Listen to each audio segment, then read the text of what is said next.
Hello, peoples of the internets, and welcome back to Journey to Ragnarok, a campaign of, I don't know if I said epic or mythological proportions, so we're just going to say of epic mythological proportions. Well, that Um, works. it does. As always, we start our session with a very, very lovely recap. Whenever you're ready, take it away. A very long recap again. Dismayed at danger coming from a friend, three of the heroes avoid crazed Opeer, wondering whether to cut down their companion or how to help him from Weird Weapon's curse. While desperate for answers, the party is delivered by what can only be a gift from the gods. Opeer's eyes glaze over, his frenzy finished. His body flakes golden and mingles with snow. The remaining companions are awed and are humbled by the witness and watcher which from Valhalla was sent to direct them to destiny and attend to their actions and report to the gods if they're ready to wage war. But no time for reflection for the beleaguered band. Two spirits shimmer silently out of fog-filled forest. Odin's Eye and Wolves of Shadow, the two clashing clans, beckon for Tobias, their deaths to disclose. Two factions of foes, putting aside animosity to join forces and finish off a foul fiend's disruption. But death and destruction are all that await as Troll savages soldiers and takes tokens from cloaks. In vision, devout Tobias deems wrongs must be redressed, and his remaining companions with his assessment agree. To the ruins where the Troll King, fiend with fast healing, wages war aided by monstrosities mutated for attack. An unexpected stranger seen when ruins are reached. Fire-haired Steermere sits waiting against wall, joining forces to forge victory, strength in numbers for success sought. After besting mutated bear beast, mighty and menacing, the troop travels onward to kill King of Trolls and avenge apparitions who sought help from the heroes, finishing what phantoms started to remedy unquiet rest. Reconnaissance of ruins yields skeletons and statues, plaguing the party with faces unknown, fading facts of Valhalla spreading farther and farther, aiding antagonists of Odin in warring their worst. Discovering blood trail to treacherous cavern, with human heads impaled at entrance to frighten foes. Troll King, waiting and watching, tackles Tobias and mocks Astrid's magic to assault a Satru blessed. But the front line recovers to wreak mighty havoc, while the star of the battle, wise Gwenethea, wields words to keep Troll from healing, no respite received, so that lightning and smiting best the straining foe. Clawed weapon claimed, phantoms revisit Tobias. Satisfaction for vengeance their visages show. Welded medallion, symbol of alliance, gift for the seer, in snow is left. Onwards to Varmrfors, the heroes ongoing. Converse with new companion, his story to hear. Interrupted by old man asking for their attendance. A dispute to deliberate between crows and eyes. And with that, as we start this session, we're going to go back in time a little bit before you arrive at the village. You guys have just slayed the troll and are heading through the great woods, where I would kindly ask Astrid to give me a history check, please. Okay. First roll. Let's make it good. Wow! That is very good. Oh yeah, that's how we do Let's go! As you're walking, you kind of, gather your thoughts for a second after the fight, and you're looking at Sturmir like with a look of I think I recognize him. And as you kind of think back, you do indeed recognize this man. Um, Maybe a couple years older than you, but you do recognize him as the son of one of your very as one of your the son of a war master that was aside your father at court. Um, you knew the stories spoke. As you think back further, you remember hearing stories, perhaps from other children around town, that gossiped and rumored about Sturmir. Most of the kids would steer clear of him due to the fact that it is said on the night that he was born, uh, while this would be a blessing towards the clan, kids are rude and mean. So they didn't take it, as good as the adults. But the rumor spoke that on the night of his Sturmir's birth, thunder and lightning struck all around as if a blessing by Thor and Odin themselves, and he took place at his father's side as one of the war masters aside your own father, until Sturmir's father passed away, unfortunately, and Sturmir went off into the woods until you found him. Never to be seen until you found him. Oh my goodness. Okay. When you say War Master, is that a title of is that just one person, or are there a lot of War Masters? You know what I mean? Yes, your father had a council of people that is known. War Master, War Master would be one of the. It wouldn't have been just one person there. He would have definitely had different War Masters to perhaps aid him in both raiding Different overseas. Different opinions. Yeah, raiding overseas, having different opinions, helping the quote unquote fights between the clans. So he would have been one of the War Masters. Okay, but it's still a fairly exalted position. Yes, right? it definitely a pretty big deal. You have to be pretty. This position is usually saved for Asbjorn's greatest warriors, the ones who know the battlefield well, the one who can speak to the ability of other warriors. The king would have to trust you. Yeah. Okay. Well, Astrid is not one to keep her mouth shut. As we all know. Yes, surprising nobody. So she's gonna just kind of go, "Oh, I know who you are. Where have you been?" I have been finding a deeper connection with Thor and Odin, as well as tracking the creature that we killed earlier. Well, how long's it been since he disappeared? That's a meta question.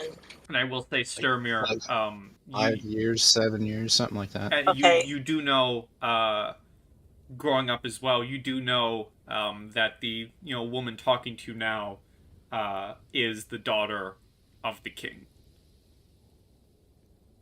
Okay. You haven't been tracking this beast for 7 years, have you been? Well, on and off. More so finding my connection to deeper with Thor and Odin. Well, everybody's missed you. I know a lot of people have been worried about you. You could have, said something. My father's death hit very hard. Well...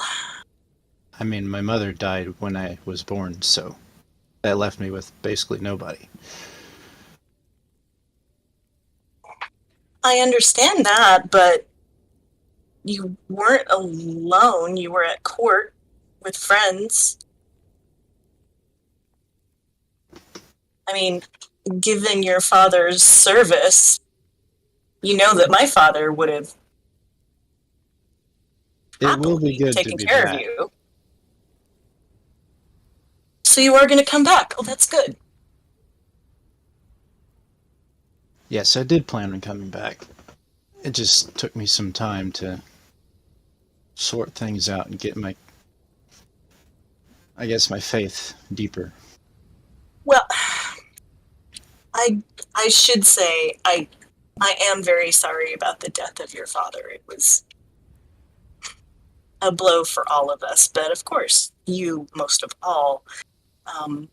So yes, I think that my father will be very, very pleased if you come home. I'm glad that we stumbled across you. It was indeed a blessing from the gods.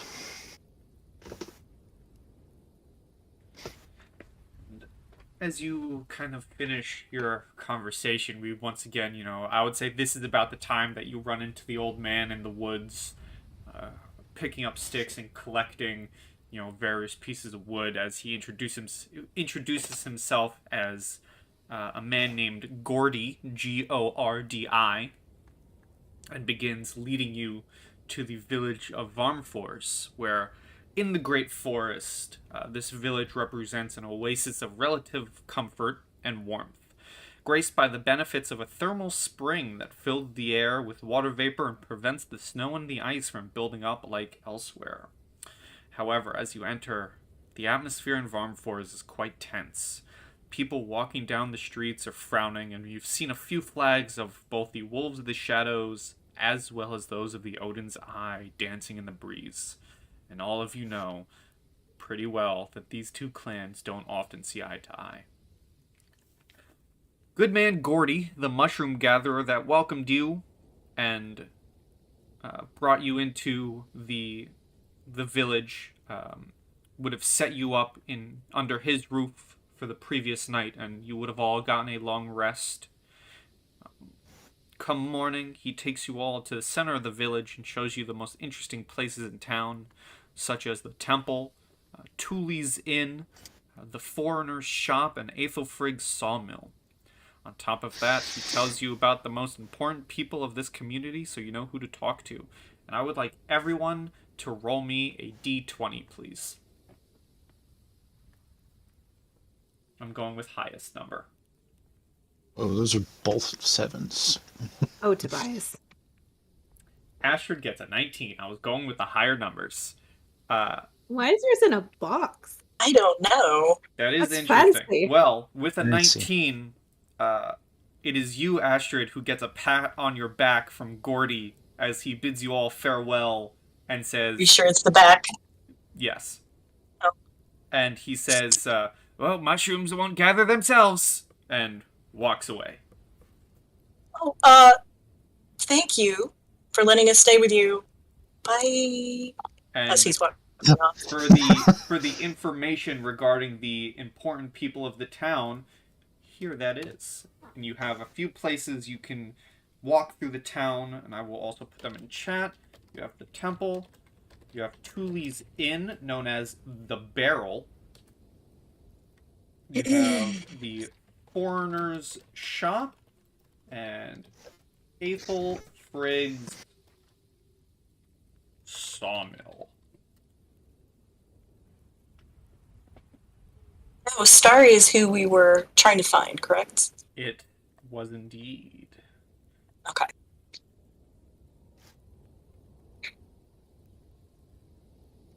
Well,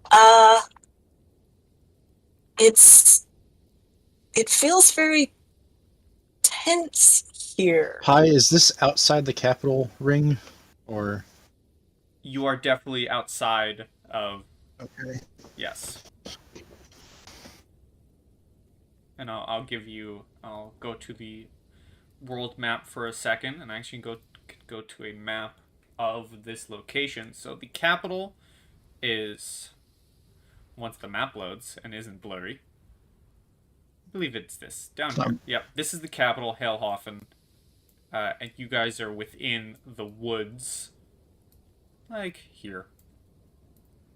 Okay. In Varmrfors, which I will actually bring us to a map. There's snow on this map because I couldn't find a good one to represent a, spring. melting the snow, but it looks good enough.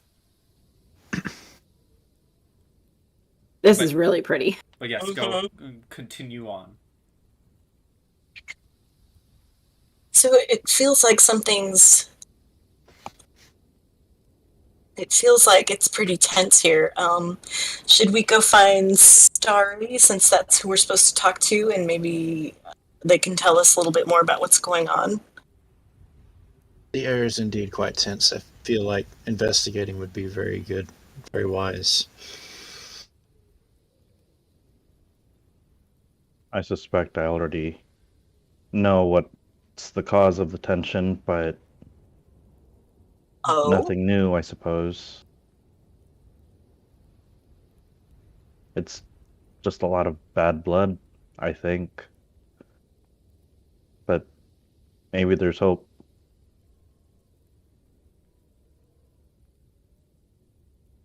do you think it's something specific this time, though? Have you heard of anything? I haven't heard of anything recently, but you're right. Starry would probably know the most recent happenings around these parts. Well, shall we?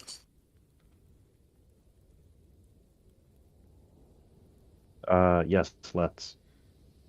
Agreed. Okay. As you all head to the Temple of the Icy Crows, you see this wood and stone building with an octagonal base is higher than all the other buildings. Higher than all the other buildings in the village. The shape of the temple resembles a megalith, blocky and vertical and towering. Tight openings work as windows, letting the air and the light inside the thick stone walls, while the entrance is blocked by a large wooden door reinforced by metal bands, one brass, one steel, engraved with the two wolves of the myth chasing the sun and the moon. The temple is partially nestled against the rocks near a waterfall and is surrounded by water vapor from the thermal spring. An ivy with white and lilac flowers slithers up the wall that is facing the steaming pool. And that is a tidbit. As you guys approach, you do notice that the doors, as I said, seem to be completely blocked and locked in, not letting anyone in.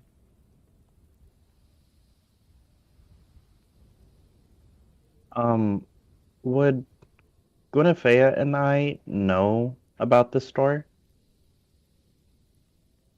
About what? The door. Yeah, would we know about the door and, like, if there's something particular we have to do, since we're both Icy Crows? Both of you can roll me history checks. I'll take some histories. Oh, God. Tobias, Loki, go away! Tobias, this is the door. This is the door. It is indeed a big metal door. Oh my god, where's that digital dice jail when I need it? Yeah, Right? yeah. You should just reload the page. It'll be fine. So with a 14, you recognize, first of all, the symbols on the door. You recognize the wolves Hati and Skrull, the wolves who chase the sun and moon, respectively. I don't have it open right now, but to my knowledge, like outside knowledge, I believe they signal the coming of Ragnarok. One of them signals the coming of Ragnarok. Am I right in that? Does anyone else have that knowledge off the top of their head? I want to say it was I am looking. their imprisonment that signals the start of... No. Hati catches the sun. So, like, it's an endless chase between the two to try to catch the sun and the moon, and I think Hati actually ends up catching the sun. We're about to find out how good my Norse knowledge is from Google. Well, as you recognize Hati and Skrull, you also recognize, nah, this is just a locked door. They don't want to come out.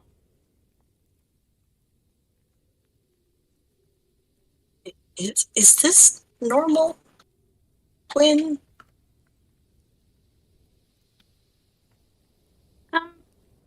kind of just how they're designed, so yes.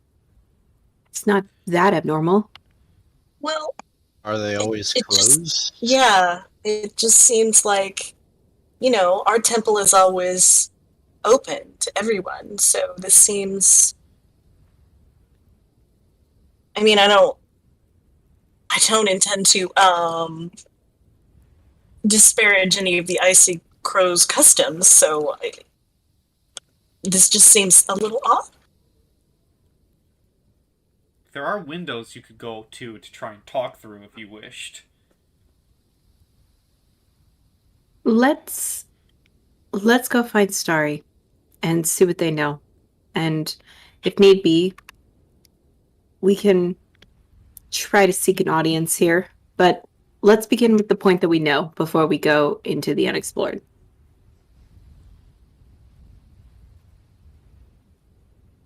I thought he would be here, no? Is this where he should be? The temple is where he should be, yes. And as with all the other Icy Crows.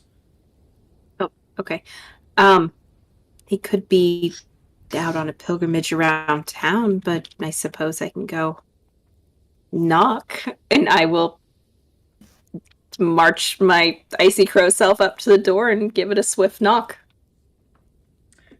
You go up and knock, and you see, a couple seconds go by, and you see a face by one of the nearby windows kind of look out, look at you, and say, I don't recognize you. What do you want? I'm here to seek an audience with Starry. I am from the Icy Crow tribe. My name is Guinevere Risi. He listens to this and says, "Well, we welcome you, fellow Icy Crow. We are not opening our doors, nor Starry in the mood to welcome anyone until this dispute in this town is dealt with. I would hope you understand, as we Icy Crows believe that it is our duty to stay neutral in these such petty disputes, and inner fights and inner fights like this. We will not come out until peace is restored outside the temple. We will only come out when the people of the village that we know and respect will tell us that you, as strangers and outsiders to the village, have found a solution."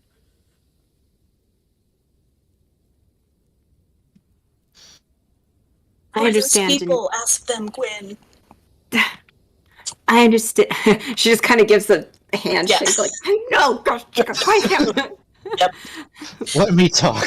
Let me talk. I know I'm not good at this, but I kind of am. I have an understanding of this. So yeah, after I'm just giving, behind Gwyn, just poking you. after like batting away Astra's hand from behind me, I will turn back to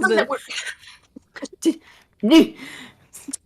Thank you for the information. We are actually here to settle such petty disputes and would like to know who we would need to converse with. Can you point us in the right direction? This figure would point you, towards the other places that Gordy showed you. If you wanted to converse with any of the other folks in the village, he would also point past you to what you would see if you follow his finger. Opposite the temple, on the other side of a steaming pool, you see a small camp that has been set up, flying the Odin's Eye flag. Interesting. So you would recommend that we speak to the Odin's Eye first and let them know that we have a conclusion to the dispute. You can speak with them first. I do believe the wolves are also being given lodging by Tully, the inn owner.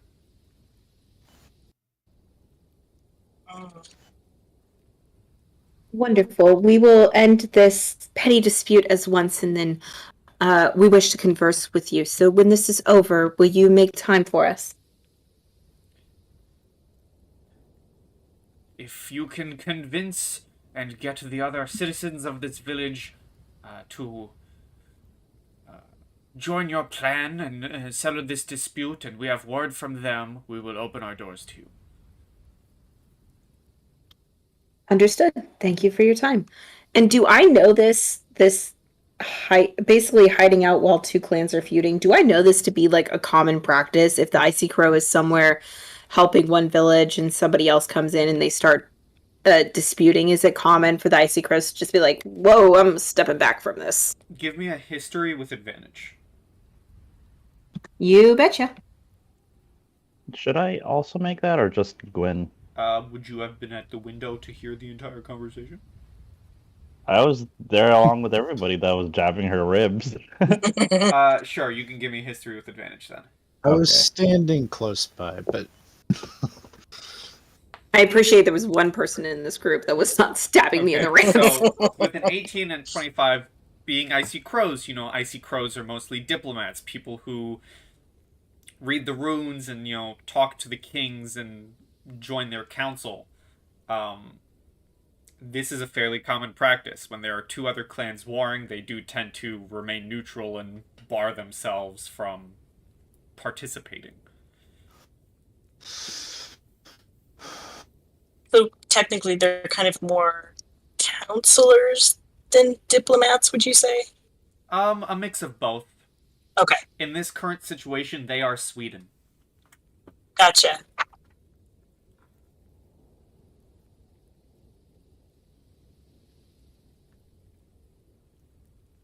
Shall we address Odin's Eye first?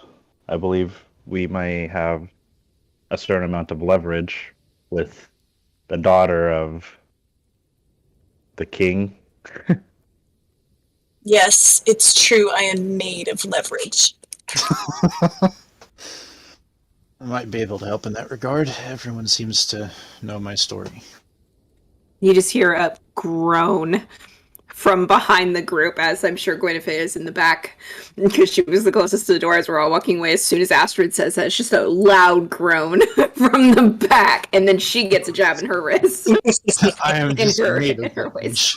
leverage. That's funny. Alright, so it sounds like you're heading towards the camp. Yes, these two Yeah. are leading. I am just along for the ride. Alright, well, opposite the Likewise. temple, on the other side of the steaming pool, you see a small camp has been set up. It is just 4 tents placed in an orderly manner around a campfire. You see two spears have been planted in the ground right outside the perimeter of the camp, and there's a flag dangling where the 2 spear tips meet. It shows the Odin's Eye symbol. You see several people are staying at the camp, some sitting around the fire eating dried meat, others busy sharpening blades, and more patrolling the perimeter about 30 feet away. They all wear Odin's Eye armor. And as they approach, or as you guys approach, one of the warriors kind of gives you a quick glance and looks back down, sharpening his blade, as he says, "Move along, strangers. This camp is Odin's Eye territory. We are here under the authority of King Esbjorn the Red."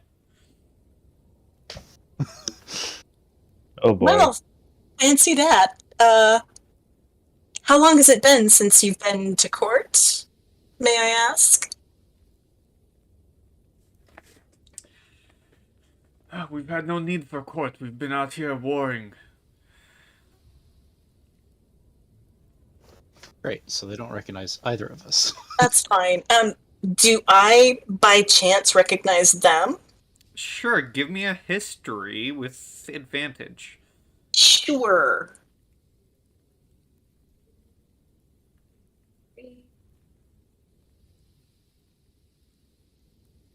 Well, that's crap. Not awful. I mean, yeah. Not terrible. Not really.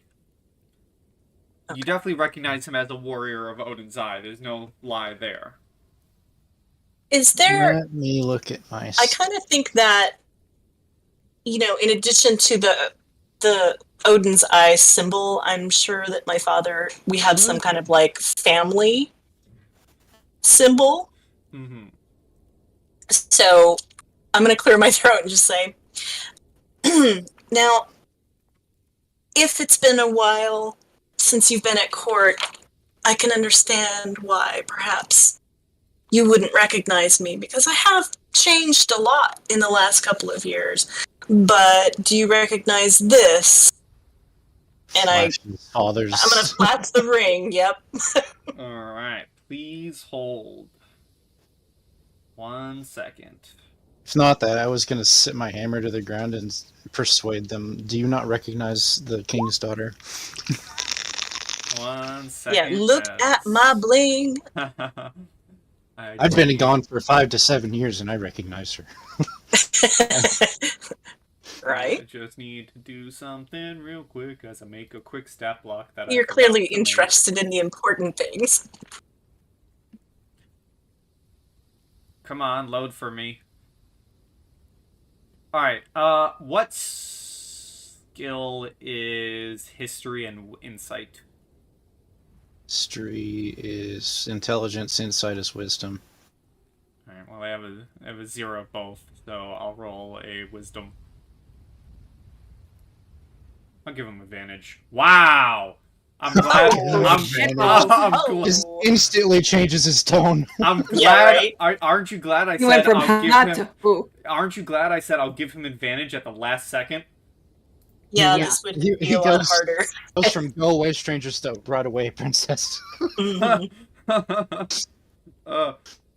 He's sharpening his sword as he looks up as you flash your bling, and he immediately like stands up straight and does like the like the salute to the king as he says, Mhm. "I'm so sorry, princess. I didn't know it was you."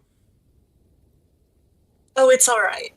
As I said, I've changed a lot, and if you haven't visited us, it's an easy mistake to make. I like walk past him into the camp as you were. What are you here for? What?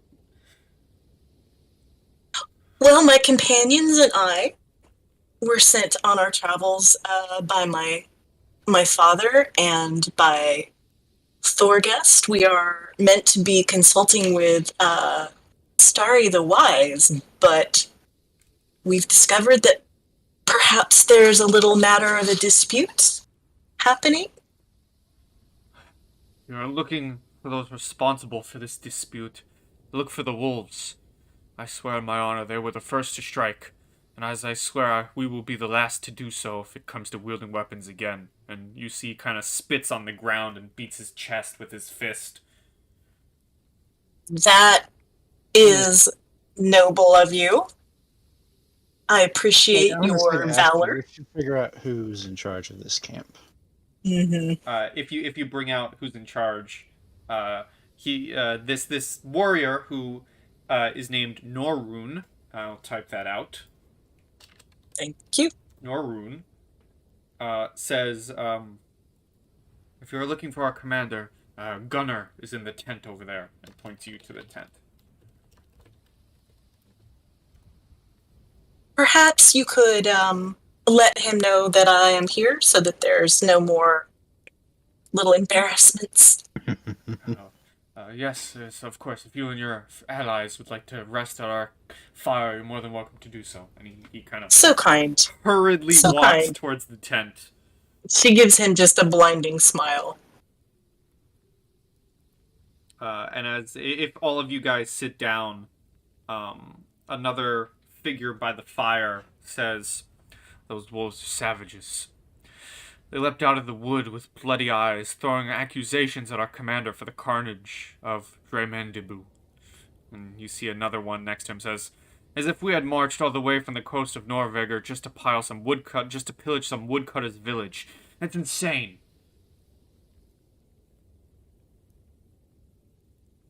When did this happen? It wasn't too long ago. And as he says that, Norrun leaves. You see Norrun come back and look at all of you and says, "Gunnar is ready to see you all.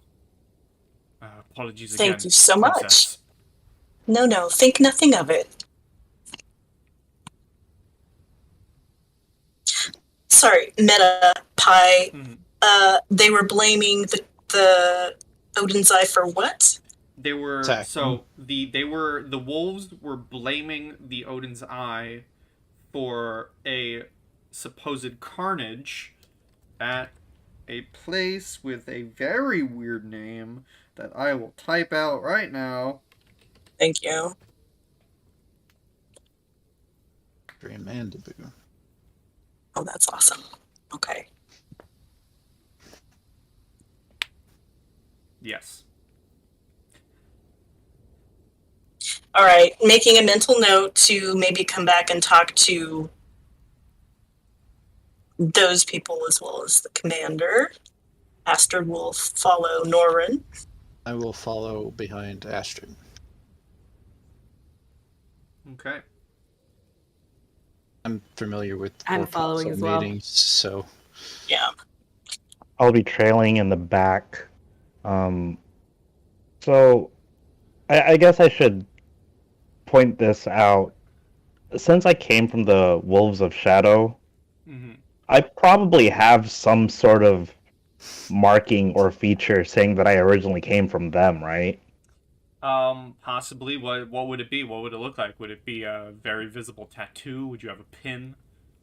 Probably not a pin, but it's probably tattoos in the style of the Wolves of Shadow. Is it Um, somewhere? I guess I should ask. Is it somewhere obvious? Like, is it somewhere not covered by armor? That someone, if they were looking at you, they would very clearly see. um, I think it'd be more along the lines of you might see like the edges of it because it's not like I walk around with my glistening chest out like Opier. Um, I do wear clothes that I would think would cover most of it, but I mean, if you saw it, right? Like if you saw the tip of like a talon or the tip of a wolf tail or something, Mhm. you'd be like, is that what I think it is? All If right. that makes Well, sense. yeah. No one's aggroed on you yet. Okay. And as you guys walk into the tent and you move the flaps to head inside, you see an older man, decked out in armor, um, standing over what looks to be like a tiny military table within the tent. He kind of just has both of his hands down, leaning against the tent. And Have I ever seen this commander before? give me a history with advantage. can I roll that too? Sturmir, just give me a regular history. Okay. You both would recognize him. This is let me get his full name for you real quick. Because I have that. Oh wow, that is a long name. Okay. Yes, hit me with it. This is also to answer the whisper question, I will say yes. Oh boy. Hold on. That's a lot of spelling to do. This is Gunnar Halrif's son. An older warrior and commander within the Odin's Eye army. As the son of a war master, Sturmir, you would recognize him, perhaps even during your young age. Maybe he would have trained you a little bit, yeah, or interacted with your father. Astrid, you do recognize the old man. Graying hairs. Yeah, this is another for you. Graying hairs, about maybe 5'8", decked out in armor, as I said, axe on his side. He has this kind of stubble of graying beard. To Sturmir, again, this is someone he may have been trained by. To Astrid, this is it's been a very long time since you've seen him, but this is just another uncle to you. Everybody is, Yeah, this is Uncle Gunnar. Right. And as you kind of walk in, you can kind of hear him mumbling to himself as he's saying, "Feels good for nothing wolves of the shadow think they can defy the authority of the eye and the rule of the king Asbjorn over the lands of the Strahd in front of me. They won't have time to say their prayers. Too old to grant such riffraff the benefit of the doubt. But now I've learnt on my own skin. We need to quash any rebellion in blood before it's too late.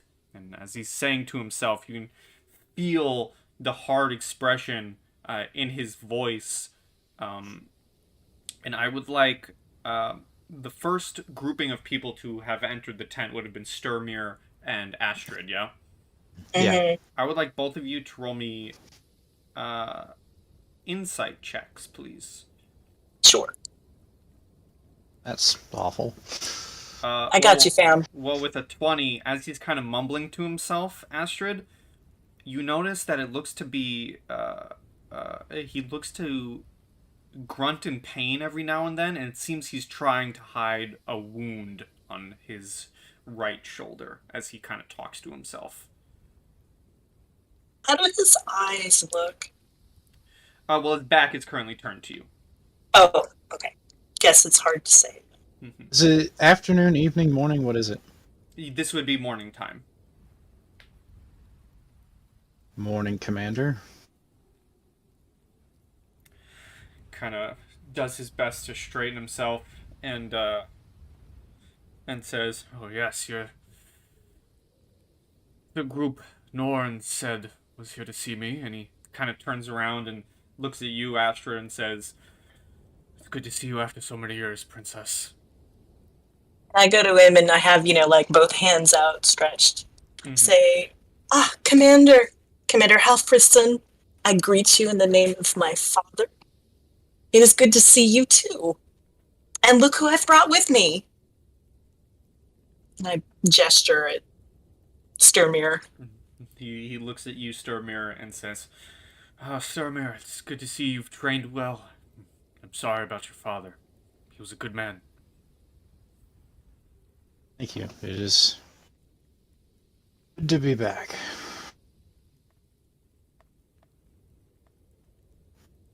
Here you have a problem.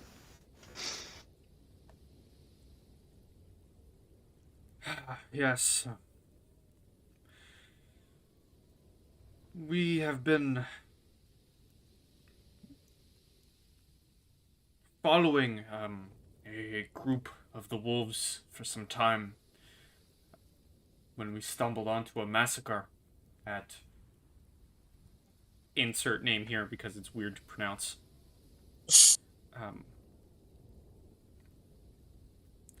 We were busy investigating the fight when the wolves came out of the woods accusing us of the massacre like we would do such a thing.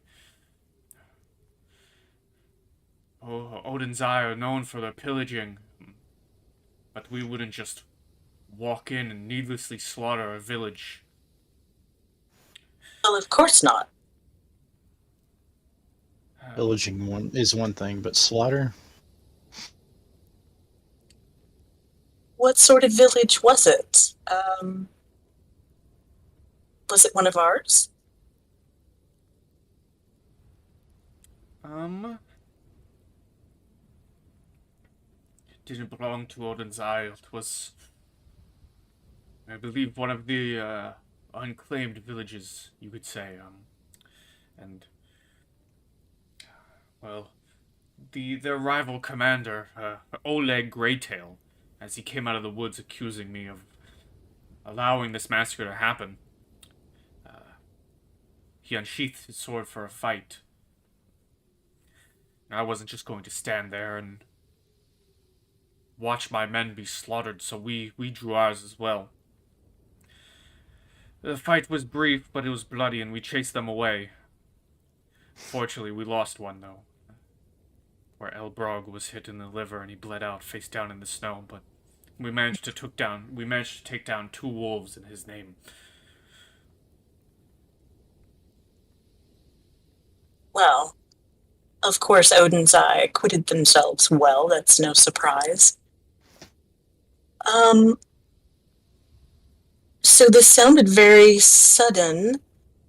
There was no chance to talk or examine the village?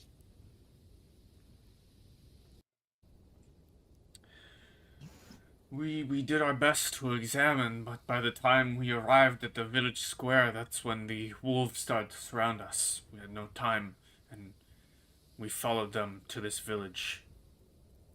You have any clues at all?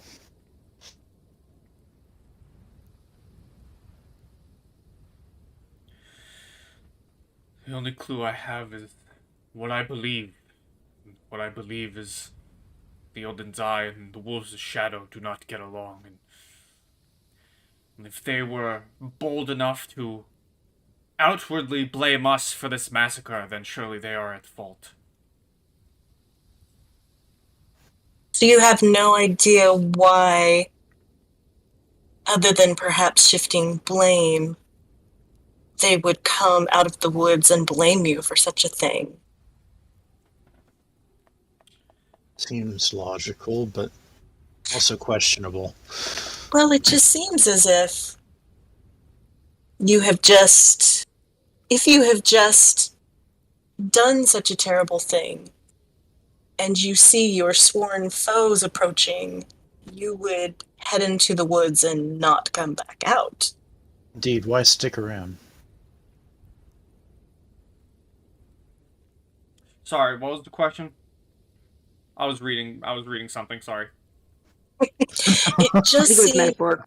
yeah. It just seems odd to commit such a crime, wait until your sworn foes reach the village, and then come out and accuse them as opposed to just running. And then I said, indeed, why would they stick around if they did it? If I had to bet, I would say they knew we were tracking them. And they wanted to finish us off once and for all, so we couldn't uncover their murders. I may ask, why were you tracking them in the first place, other than the fact that they're wolves?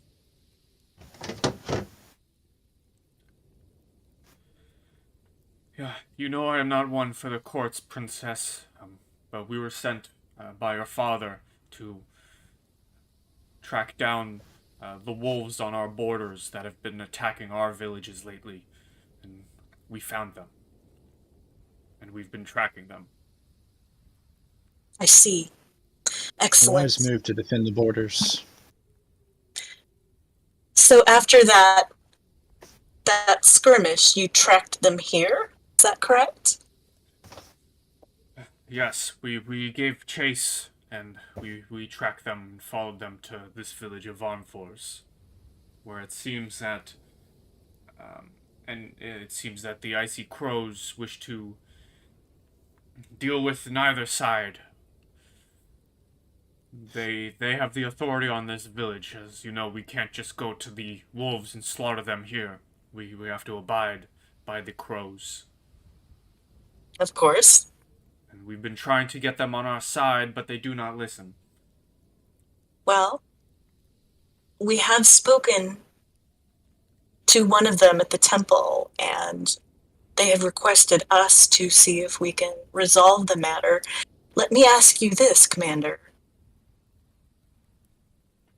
Is slaughtering the wolves the way that you would like to see this ended?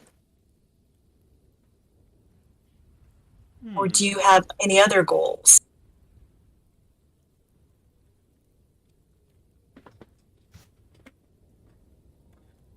We were sent out here to hunt wolves, Princess.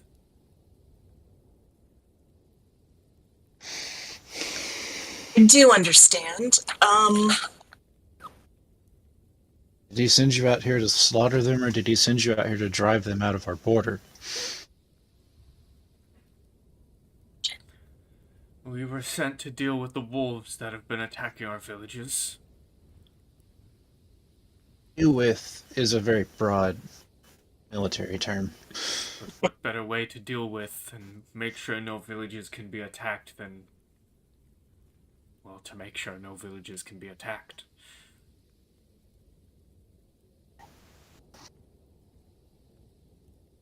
Are you willing, Commander, to cooperate with us to see if we can figure out why the wolves would blame you of such a thing?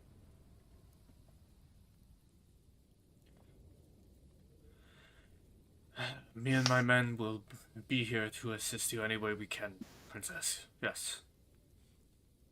I thank you. I could hardly ask for more. the entire time he's talking to you, you do see that he's kind of straining his shoulder, and On a personal note, Commander, I can't help but see that you're in some discomfort. I wonder if I might be allowed to aid you?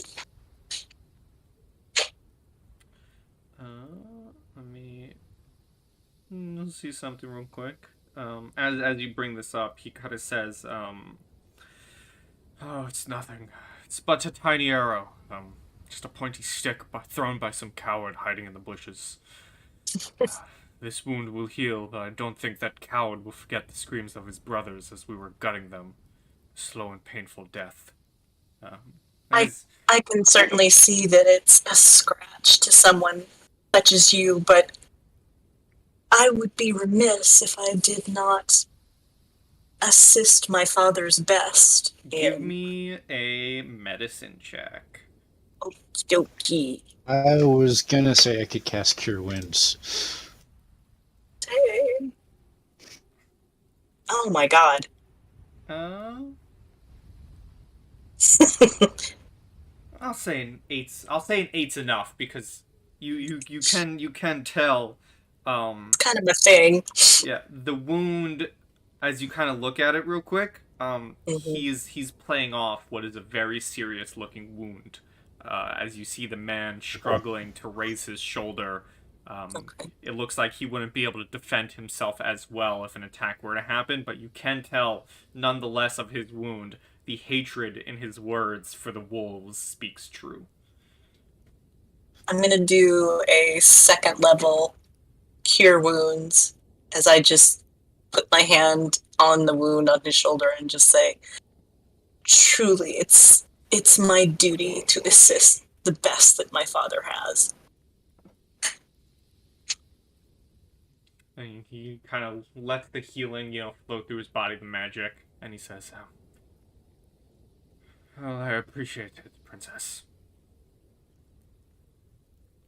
Think nothing of it. And should that continue to give you any trouble, do let me know. I will. It's possible that a soak in one of the hot springs would do you some good. Perhaps once this situation is dealt with, I could have some time. Well, then we must see if we can settle it as quickly as possible. He gives you a nod of his head.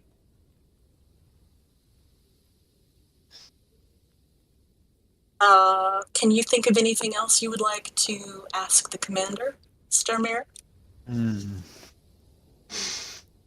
Nothing that's relevant to the situation at present. We will be on our way for now, then. It was good to see you again, Commander, as I shake his hand and go to walk out. Yeah. And he gives you a final, it was good to see both of you.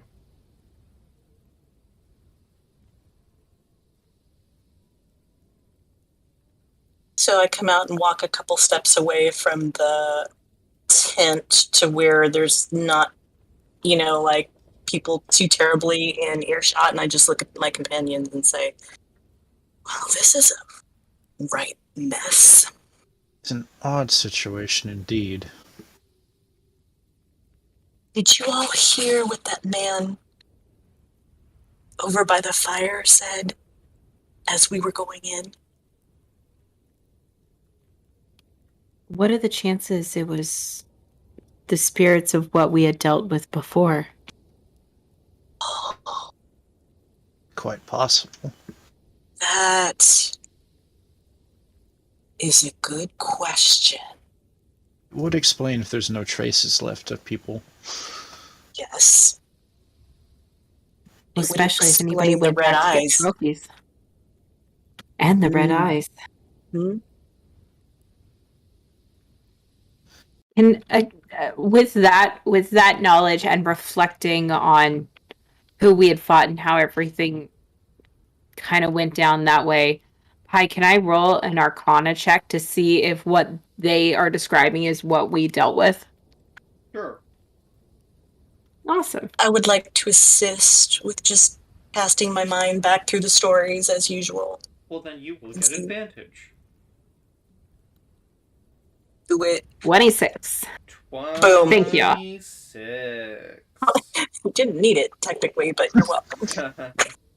So the story that you're being told of the massacre and the few words you've heard at this village, and comparing it to your own, um, encounters, it doesn't seem to be of supernatural sorts. It definitely seems to have been a more human massacre.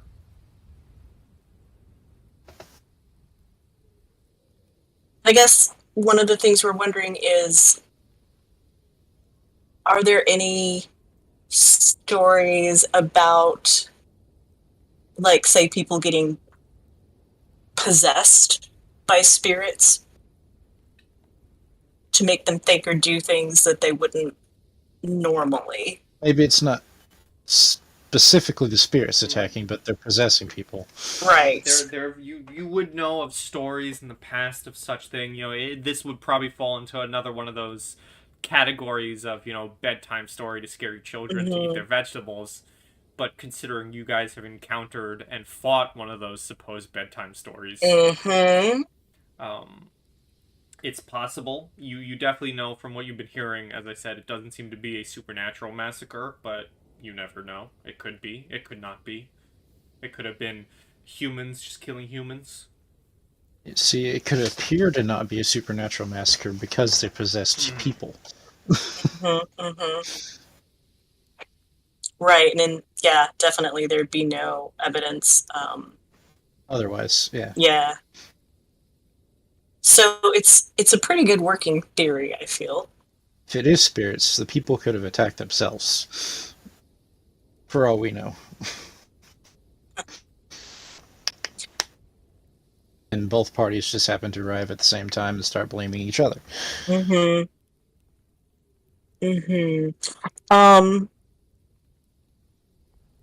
we want to question specifically anybody else in the camp here before we go anywhere else? Well, it seems like Commander Gunner would probably have known the most, right? It doesn't seem like he would hold back any information for the princess and the son of a war master, did you say? Yeah, Mr. Amir? Yeah, I think you're right about that. And so he didn't mention the bloody eyes. He just talked about them blaming the Unzai people for it. So I'm just wondering if we can get any more details about the bloody eyes or just how the wolves were acting generally. Does that make sense? Could always go talk to the wolves. That makes sense. Maybe we should ask for more accounts of contact with the wolves. The red eyes does seem strange. I would love to see where you go with this, but I will give a clarification. Bloodied eyes, as in eyes of anger. Oh, Thank you. Thank you. Yeah. Good to clarify. Okay. I would love We to are see back where on that. track. I would have loved to see where that have went, but bloodied eyes, as in bloodshot with anger. All right, we're out of the weeds. Okay. All right, let's get back on the path. Rage-filled eyes, but Yeah. no bloodied eyes. Yeah. Okay. So they're just angry. Yeah. Okay. Not. I was like, because I was sitting here and I was like, where'd they get possession? We're just taking control of the narrative. It's fine. Tobias says, I get the feeling that perhaps it was an over-exaggeration of the events. We should pursue other paths in this investigation. All right. Talk to the other side of this argument. Right. You also do know that the crows generally will not listen to the words of strangers unless you get the villagers on your side as well for whatever solution We need to talk you to come them across. too, Yes. but Would I know that Tobias was originally from the Wolves of Shadow?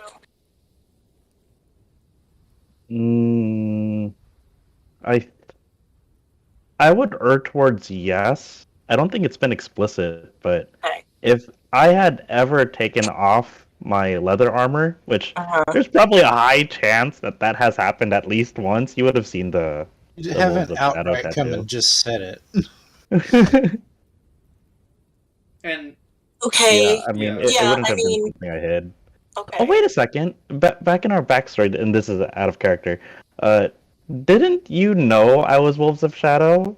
Wasn't that like the whole reason you didn't like me at first? Yeah. No. When no, did I not like you? No, you were apprehensive because you felt like the friendship between Guinevere and Tobias was getting in the way of your friendship with Guinevere. Oh. Right. Okay. Yeah. Right. Yeah. I thought it was because I was a wolf.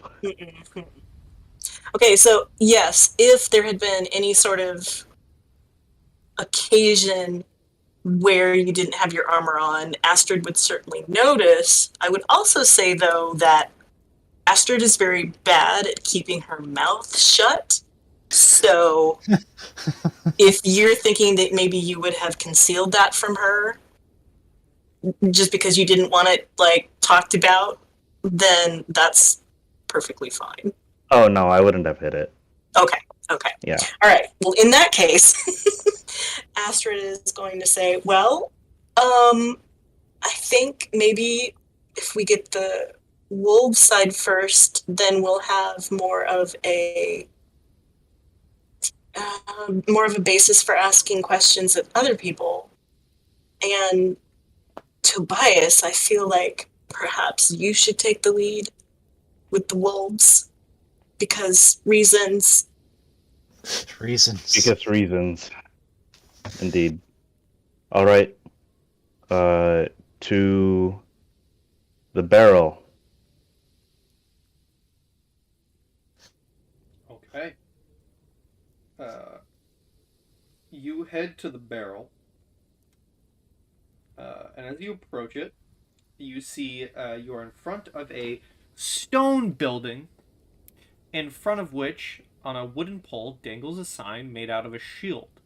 You immediately notice how some of the crude, rough stone bricks have been painted blue, giving a stylish touch to a building that would otherwise be very blocky and simple. The building has a higher floor, and from inside you hear voices, some music, and the smell of stew and cider.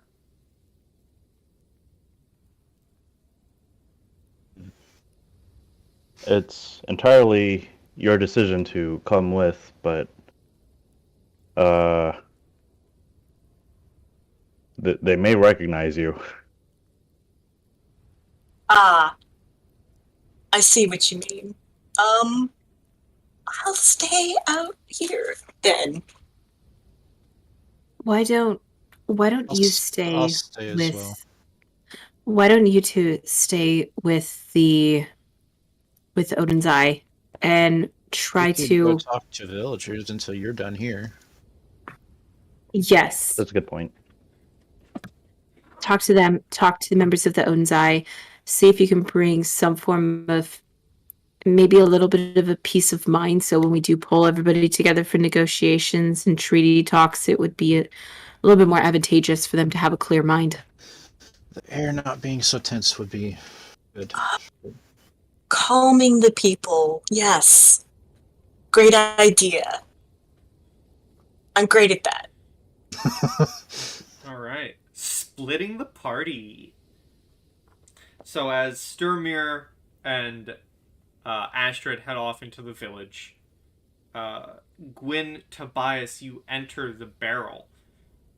You aren't immediately met with a warehouse. Rather, you're met with a large room with a bonfire burning in the middle.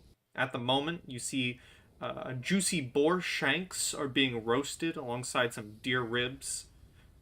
All around the fire, long benches provide comfortable seating for every guest, while the host, a robust man with a shining smile beneath a large black mustache, is serving generous amounts of beer and cider. You see him often stopping to chat, always ending with a loud laughter. And on a bench in the back of the room, you see a lonely man, seemingly wearing poor looking clothes, playing a simple melody on his stringed instrument. I kind of inspect the scene before kind of just whispering to myself, Trig, help me reach my countrymen. Or my kinsman? My kinsman. Mm-hmm. Yeah. And that'll be guidance going forward. Okay. I'm gonna go towards the large guy who's serving ale to everybody. Mm-hmm. And I'm gonna say, excuse me, Thule, I presume. As you approach, this large, barrel-chested man goes, "Oh, good day, travelers. Sit down. I'll bring you food and drink, the best of the great forest. Fresh game, mushroom soup, and the most bitter beer you've ever tasted." Oh, I As appreciate that. He smiles and invites both you and Guinevere to take seats around the fire. We will be heading out rather shortly, but I will accept your offer of ale, my friend. Okay. He'll bring you a cup.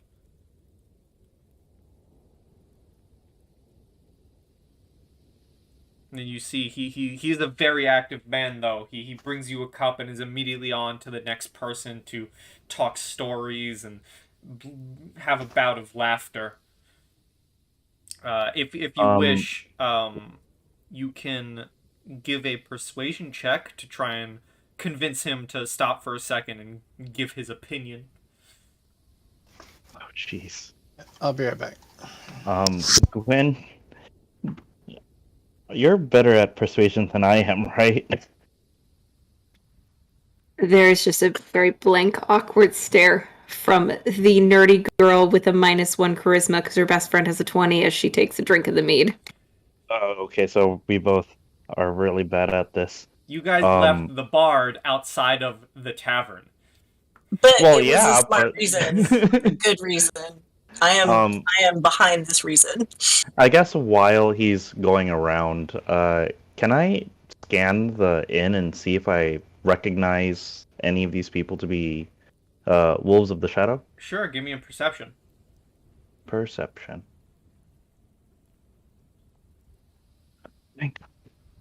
And you do have your guidance.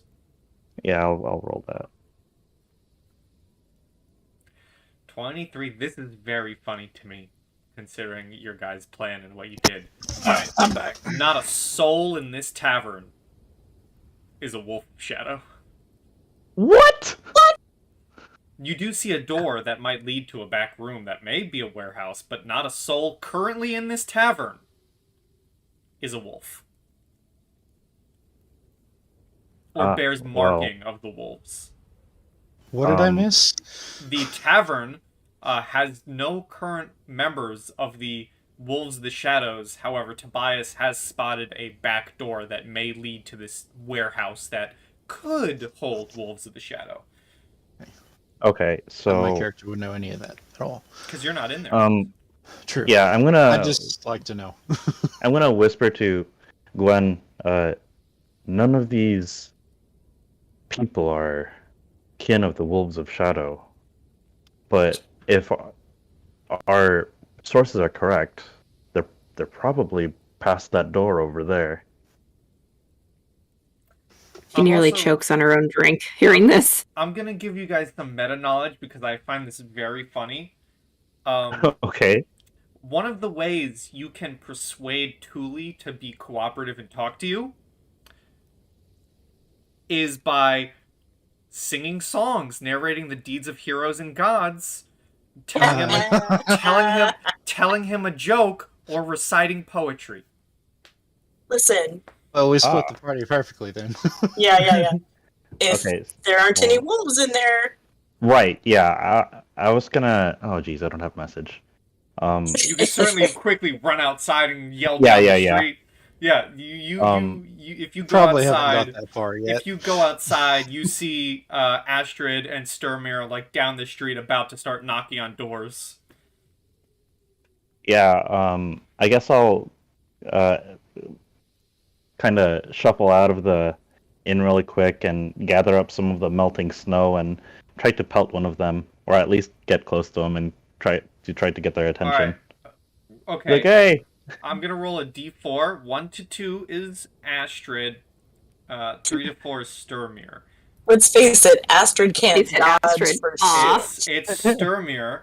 Okay. So you're about to throw a snowball at the big man. Potentially. Roll me a d20 and add your dexterity mod. Okay, I can do that. And then Sturmir, roll me a dexterity saving throw. That's not going to go well. Loki has such a cruel sense of humor. it's not I am so- telling you. So Sturmir, He's paying a lot of attention to you. Sturmir, as you're standing there, about to knock on a door, suddenly the side of your face is smacked with this snowball, and as it wipes down, whether you're seething with rage or not, you just turn and you see Tobias just standing there, proud of himself. Oh, I'll probably like be cool about it. I won't be like beaming that I hit him, but I'll be like gesturing for them to come back. Like, I normally tap them on the shoulder. And get over to him. Is that the only way you know to get my attention? You couldn't have come over here? I don't hear that. I'm walking back into the inn. That's You're as he going gets back close in. to you.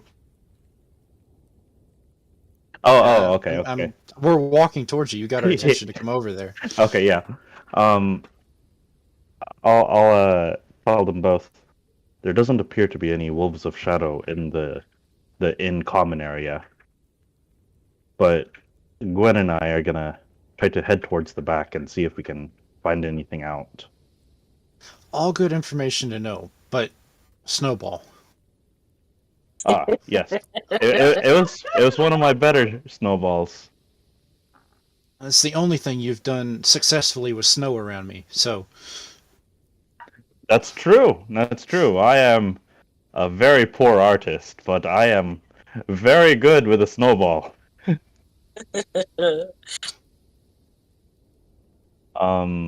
So, Get okay, yourself caught. But yes, Astrid, it seems like these people, and Thule in particular, may be very receptive to your form of information gathering. Singing, maybe. wasn't what I thought you were going to say. Oh, well, So do you want them to be distracted so that nobody sees you go into the back, or what exactly? that, and perhaps you can gather some information from the citizens in here. You know what they say about drunk Norsemen. They're more willing to talk. Drunk Norse have very loose tongues. Now that is true. Here's your opening. As you guys head into the barrel, you just see Gwyn sitting there awkwardly with a bunch of other drunken people.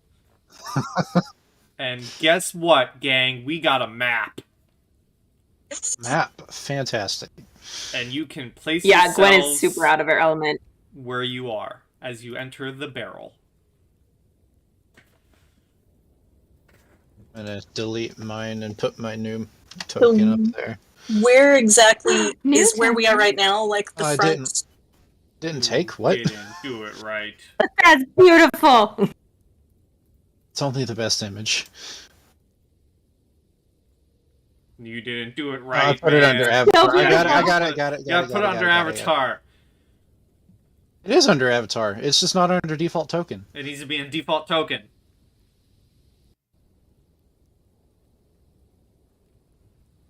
We patiently await. Okay. Is he here? It's tiny. There we go. Uh, It's a baby version. how does scale up? There Thank you you. go. It grew up so fast. So you all walk in and see Gwyn. Then you see a bunch of people. You see the aforementioned Tully the barkeep. His nickname is the Barrel. He's Tully the Barrel. Where's this door at? We'll say the door is back here. And the seemingly the minstrel, the bard, is playing a cozy tune. Hey. Are you leaning up against the wall, or were you at the bar? You sort of seem like you're just awkwardly standing away from everybody. Oh yeah, 100%. Like, Tobias probably left me at the bar, and I was like, oh, no one's against that wall. Slam. Gotta go hold it up. Gotta go hold it up. So Astrid will go over to Tully and say, "Greetings! Are you the owner of this fine establishment?" Oh, why, yes, that is me. I'm Tully, owner of the Barrel. Here, take this. And he immediately, rushes into your arms a cup of ale and, a turkey leg. You're gonna end the sentence that he rushes into your arms, and I'm like, okay, that's on point. That's awkward. That's on brand. I'm fine with it. No, but now, you after being introduced, you suddenly find yourself, without even time to react, you are now suddenly holding in one hand a turkey leg and the other a full cup of ale. Ah, what hospitality! Amazing! What can I do to repay you for this? Other than coin, of course. I do have other skills. Oh, I am quite a fan of stories, or if you have any poetry, you can repay me in that. You seem to be travelers, strangers to this town. Surely you have tales to tell. I have so many. Grab a tankard of mead as well. Perhaps your current musician could accompany me. I know many of the old stories from the best epics. You see him turn around and shout towards the minstrel and says, "Irvin, play something befitting the story of the gods." And the tavern music quiets as appropriate music begins to play. Is Irvin over here Back here in the corner. Okay, well, Astrid is gonna stand on the bench next to Irvin and just, tell him quietly what poem she's going to be doing so that he can do, the rhythmic accompaniment. You see a bunch of people turn to listen. Tully kind of very loudly gathers a crowd. And I would like Tobias and Gwyn to roll me stealth at advantage. Oh, the last time Tobias rolled stealth did not go well. At advantage. Come on. 14 and a 16. Not bad. Alright. You guys do manage to get past the crowd and towards the door. Yes. So, Astrid, I'm not going to hit you with the Old Norse right now, but there is a... Do you want me to? You're more than welcome to. Yeah, I'm putting you on the spot. Hit us with the poem, dang it. I asked for a poem. We're gonna get a poem. All right, give me just a second. I'm just leaning against the wall, drinking my mead, and watching Tobias and Guinevere.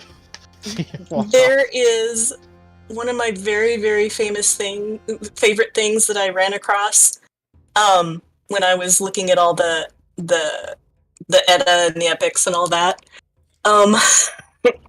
There's an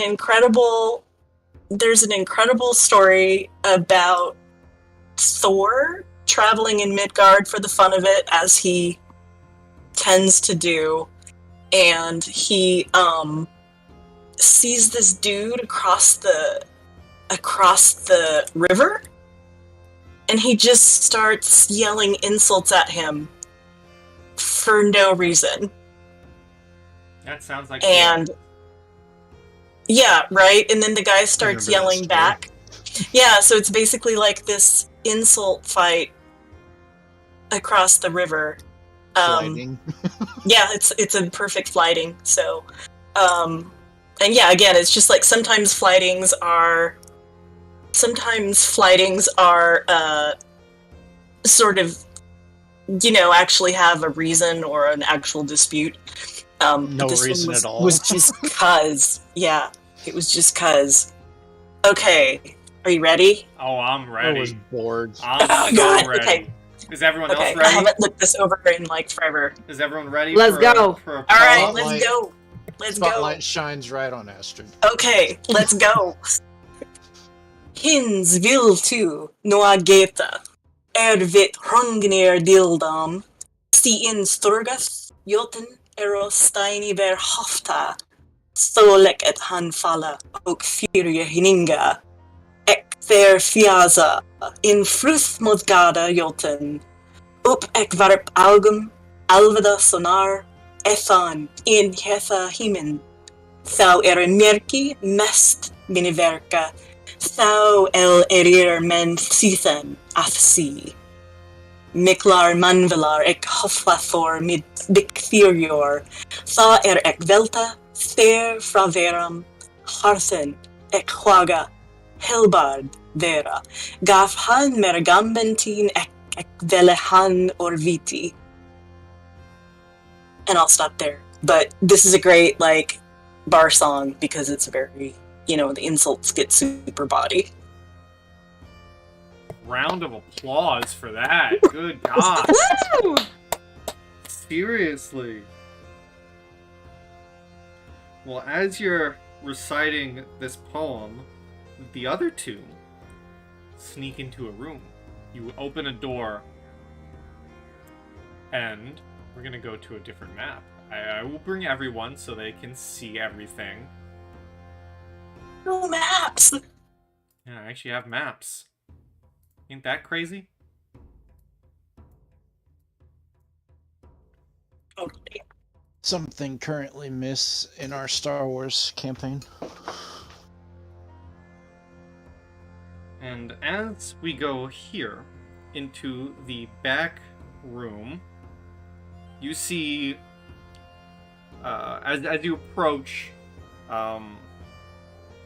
you see two folks, archers. They're wielding long bows as you approach, but as you kind of come closer, Tobias, they recognize parts of your tattoo and they both give you nods. And allow you to approach further with Gwyn with you. Okay.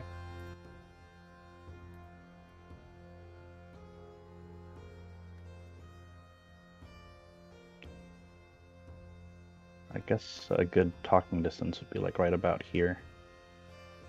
Mm-hmm. Are you Oleg? You see him kind of sitting on one of the crates in this warehouse. He says, "Oh yes, that's me. Who are you?" My name is Tobias.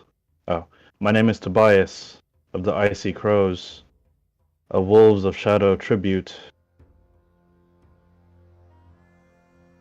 We've come to investigate the going-ons here. He looks at you and kind of walks closer and says, "Oh, you may affiliate with the crows, but you will always be a wolf. Come here, brother." And he gives you one of those, bear hugs, soldier bear hugs. Yeah, I give him the bear hug back. Mm-hmm.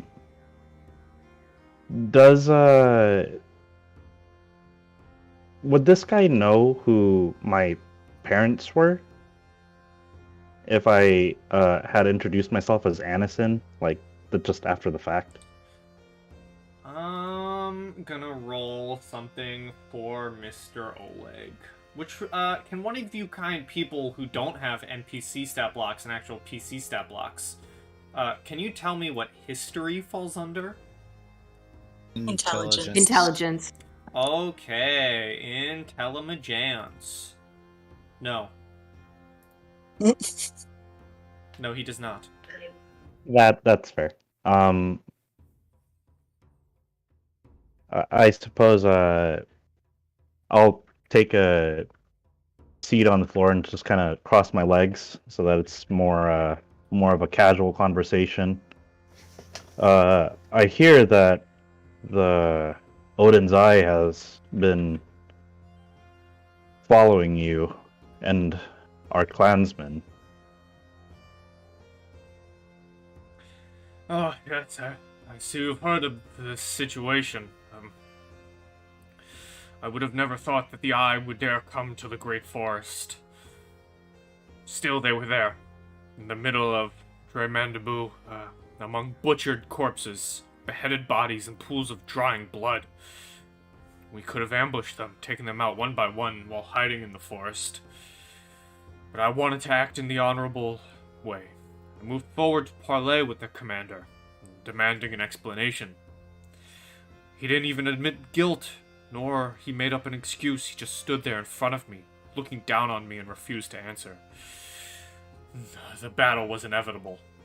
You see him kind of walking back and forth, quite agitated as he recounts his version of the story. One of you can try a persuasion check to get him to be less agitated. So I'm gonna weave this into the conversation, but easy, Oleg. Frigg watches over all the communities, and we will see to it that this community has the truth revealed and justice served. Can I count that as a guidance? Yes. Okay. So the persuasion was to get him to tell me more, right? The persuasion was to get him to calm down a bit and to okay. tell him more, yes. Or tell you more, yes. Okay. Okay, yeah, so I will make that roll. No? Yes? No, it's the 2, isn't it? It's, if you can, I will be kind for a quick moment. If you can explain to me how you would have advantage, like if you want to say, if we want to go back in time and say Gwyn was giving you an assist, I can give you the advantage. But if Gwyn can't think of any way of how she would assist you, it's the 2. Okay, so so it has to be in such a way that Gwyn would possibly be able to assist me. Yes, so Gwyn, this is on you. How would you have possibly, and if you wouldn't, that's entirely possible too, but if you want to give your friend advantage, please tell me how you would do so.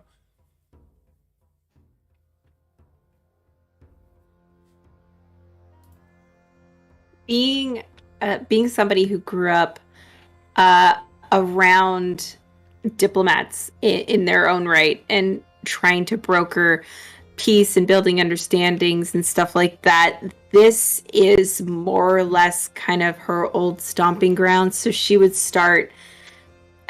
Mackenzie, don't know specific phrases that would likely be used. I would actually need to do a little bit more research on like diplomatic conversations, but she would be kind of like mimicking a lot of the phrasing that her dad would use when she would go on trips with him. So I will give you that advantage. Insert diplomat speak. I will give you that advantage. I am a kind god. I'm a kind Python. And you can also take your thingamajig that you did. I don't remember the name of it. Guidance. There you go. I was gonna say inspiration. I was like, that's not your thing. No, it's not. If only. As you say this and calm him down a bit, he he looks at you with a very stern look. He pauses for a second and says, if this situation isn't solved quickly, you better believe I will take the matter into my own hands. And as he says this, both of you notice his hand moves to the hilt of his sword as he kind of twirls it around and says, I am still trying to do the honorable thing for now. We cannot move without the crows. And the crows won't move without the word of the townsfolk. If you're here to, as strangers, as newcomers to the village, if you're here to figure the situation out, perhaps you can speak on behalf of the wolves, young cub, and get them to force the eye to speak of their wrongdoings and get them kicked out of here. I represent the truth and the sanctity of a community. I will find out what has happened, and because of the blood inside me, perhaps, these two icy crows before you will seek action where neutrality is often defaulted to.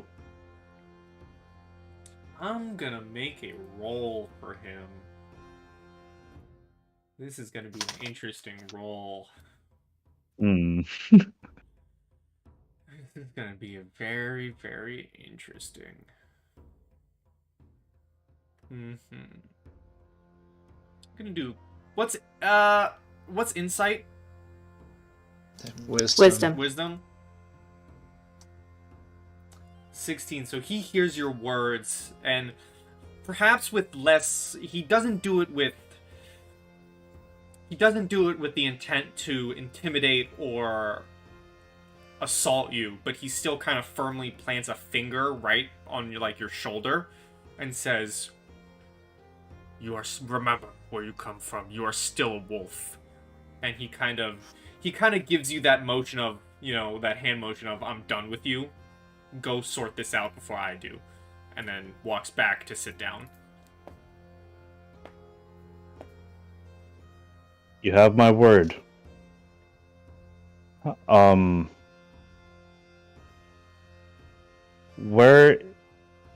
Whereabouts is the quickest path to... Shit, I just wrote this down in the notes.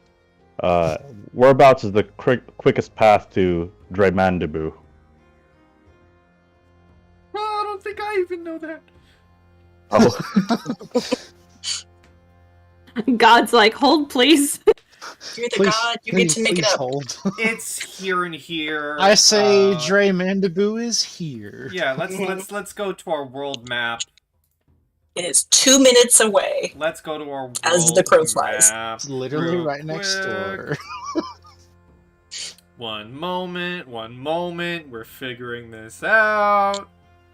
I'm glad you're asking, because I forgot to ask the commander how far away it was. So if it's here, right, and you keep in mind, the Great Forest, the map is bigger than this. It takes quite some time to travel between places, as you guys have experienced. Take days. So if you guys are here-ish, the place you are looking for would be I don't know, here-ish, 3-ish days away. Which would probably be enough time for either the eye or the wolves to have slaughtered each other in town by the time you got back. Well, that kind of takes care of the problem. Sorry, what? That is accurate. What were you saying? I'm sorry, did that come out loud? Did I say that out loud? Was that my outside voice? It is not physically possible to check out the site. No, This is not by walking anyway. This is my godly power of locking you to this chapter of the story.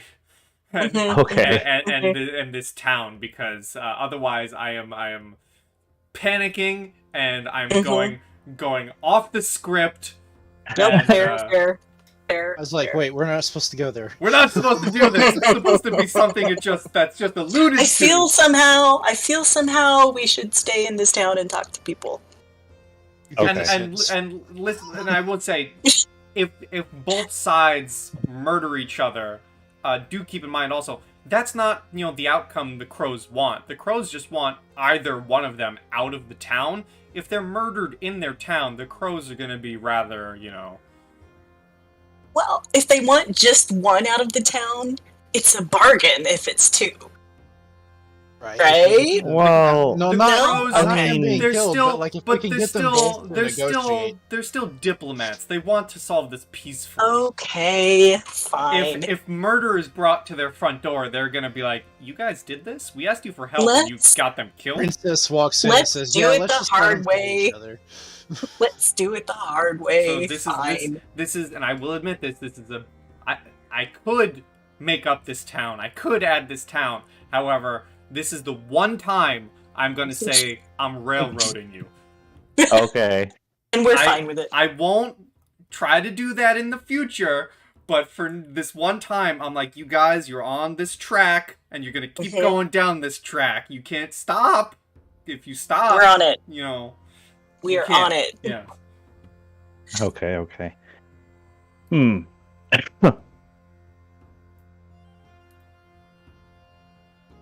All right. So,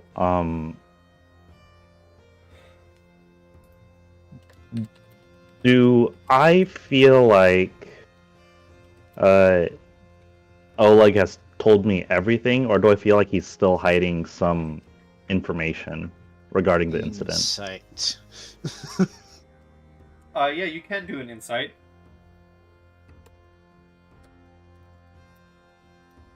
Okay, it's not bad.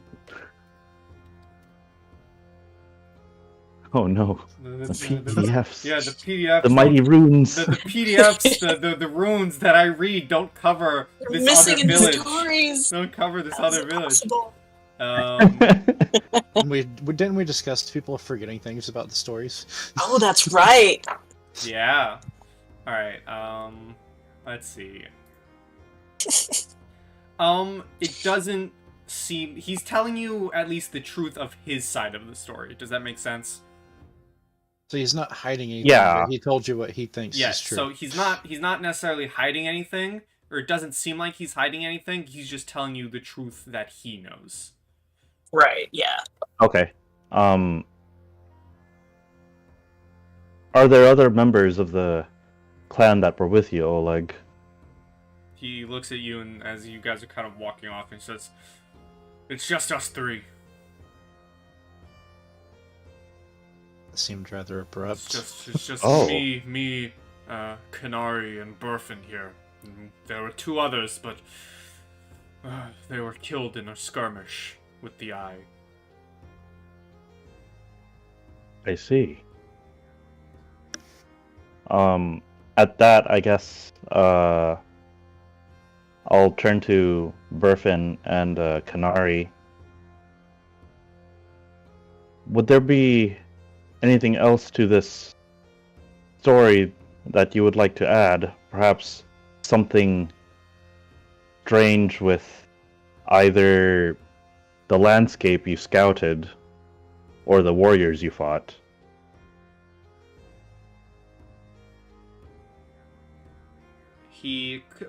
Canary, looks at you and says, "What's done is done. It is useless to dwell on what happened back in the village. We should focus on the here and now, if you ask me. The captain said if we could convince the crows to send a message for us, the Odin's Eye soldiers would understand what it means to be chased by a pack of wolves hungry for vengeance."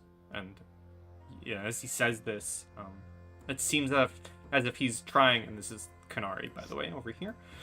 It seems Okay. he's trying very hard not to say something.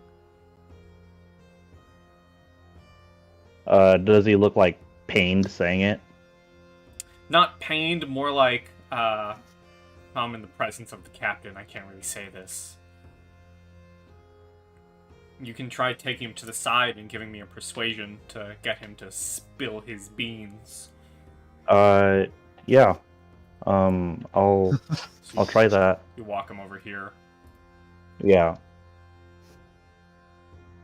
And I think Gwyn will be with me because I think this is definitely in Gwyn's wheelhouse as well as a diplomat. We are here to find the truthful and rightful resolution to this, my friend. Is there anything else that you know? Give me a persuasion.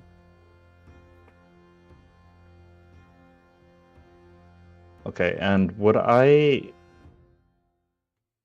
is that going to function under the same tense as before? Because I would like to give the assistance to Guinevere, or likewise somehow. Yes, I would allow, obviously, if either of you help the other in talking, you can get advantage. Because Okay. that's the help action. Right. Okay, persuasion at advantage. I don't know why this one doesn't just... Jesus, thank God it's Well, at a advantage. 14 can is set it- better. Roll advantage all the time. Oh, I have to hold down on shift. Okay. As you, I'm gonna use Mhm. my Oracle daily and roll 1d10 in addition to that. Okay. Oof. Well, you got enough. Okay. You kind of bring him to the side and get him to convince him to tell you what he knows, and he says, "Listen, between us, I don't agree with my captain's actions.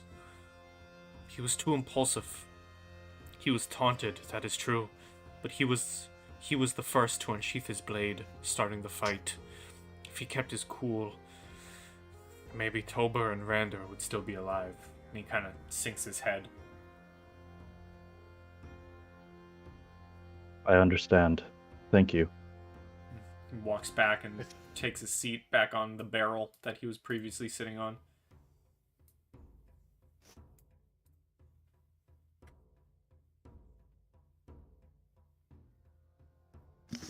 All right.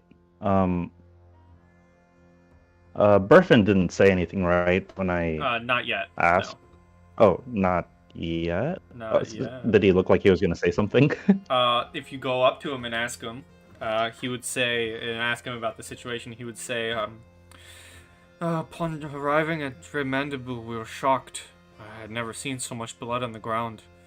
Corpses, entrails, severed limbs everywhere. People had always been nice to us wolves. In exchange, we'd offer them our protection whenever we were around. But there had never been any problems before. At most, we had to chase away some wild beast, nothing more. Once we even had Edvald the Hunter come with us.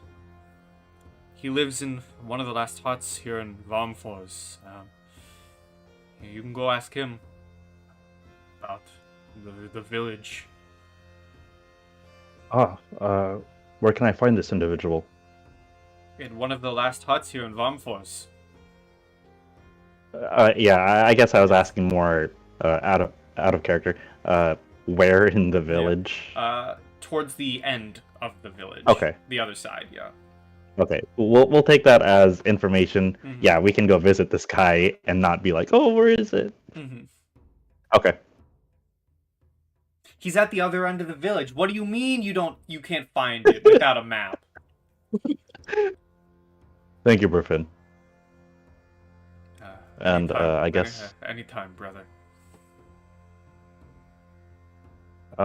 Is there anything else that you think we should ask Gwyn? I mean, outside of just knowing, maybe if they can explain. I don't really think that they can explain the irrational actions unless they encountered something that would have triggered them to want to hurt the Odin's Eye.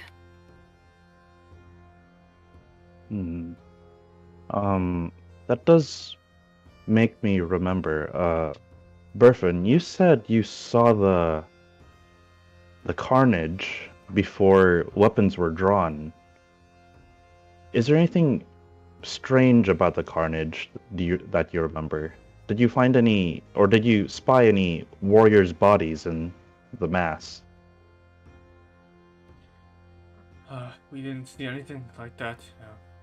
We approached the village and saw that the Odin's Eye were just standing there above these corpses.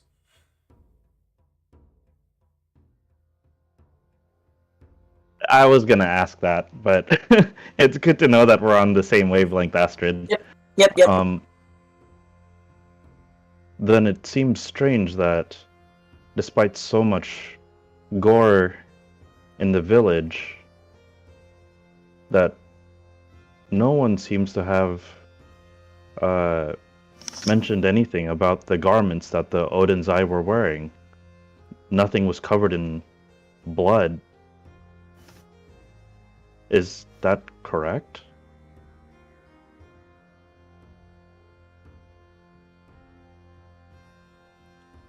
Well, that's why we approached them. That's why our captain wanted to question theirs. But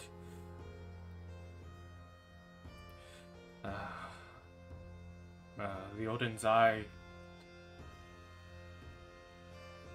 And I see. a fight just started. I see. Very well. We will follow the lead at the other end of the village. Thank you, Burfin. Yes. Okay, and I'm done here unless you've got something, Mackenzie. No, I think we've pretty much got everything that we can.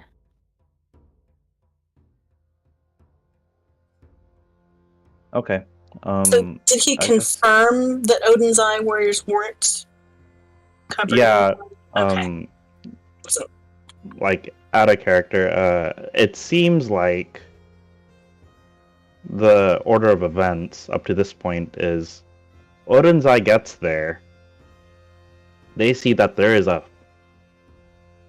giant clusterfuck of blood and gore, and they're like, "Whoa, what happened here?" And then the Wolves of the Shadow, who are buddy-buddy with this village, get there too, and they're like, "Well, these guys that we hate are in front of all these bloody bodies, but when we go up to talk to them, they just make fun of us, and our captain, like, loses his shit."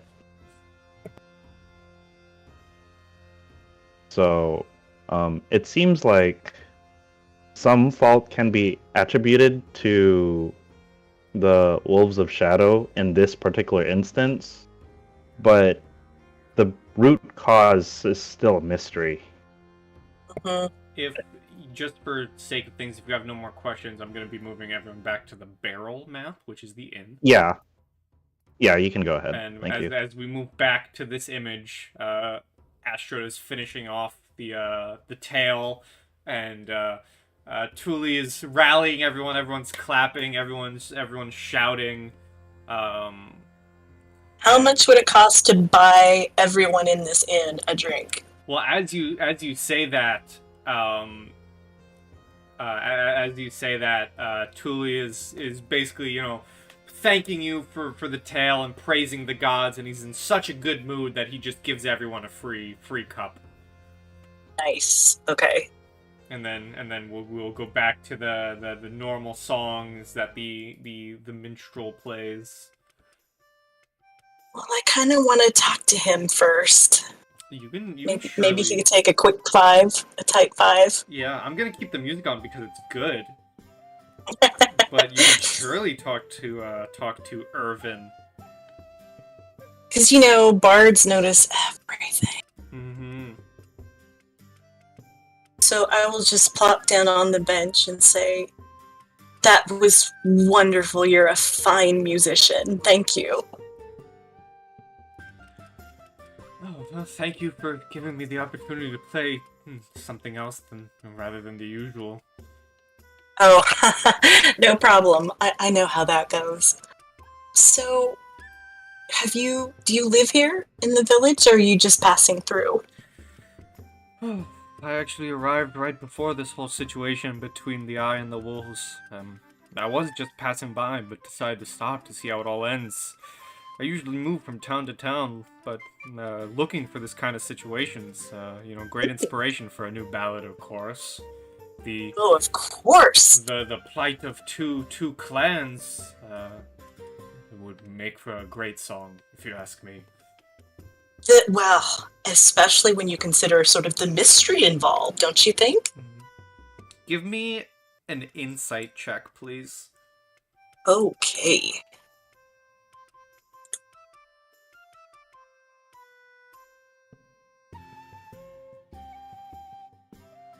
$16. You, as he's saying this, you notice how he's kind of hiding something, and he keeps eyeing a group of people on the other side of the room as he's talking. I'm very casually gonna just kind of look over there and clock the group. Mhm.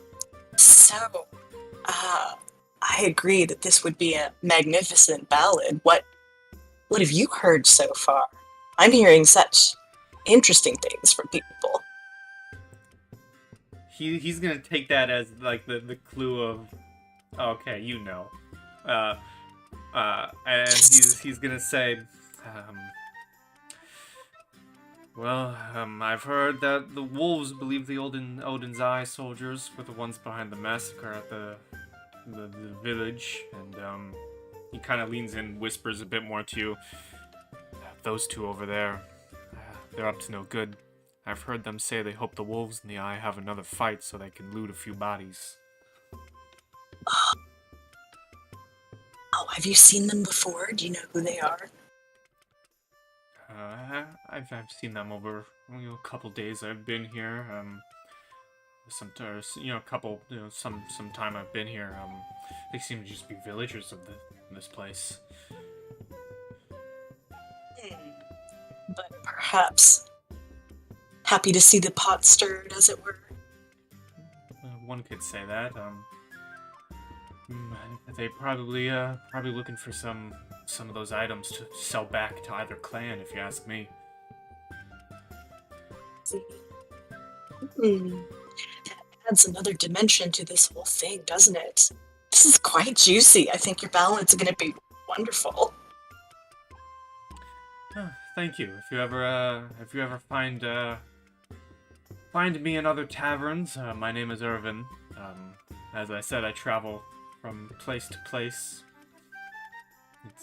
It's great to have some praise from someone who appreciates the arts more than the normal rabble. Oh well, you know what? The rabble give us life, you know? Listen, if you ever get down to Heilhofen, do tell them that Astrid sent you. They'll give you a good welcome. I'm gonna roll a D something. Hold on. Let me find Irvin's sheet.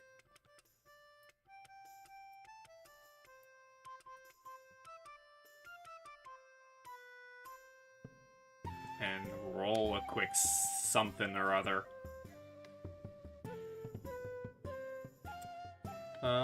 Boom. He says this, and there's a little bit of fangirl behind his eyes.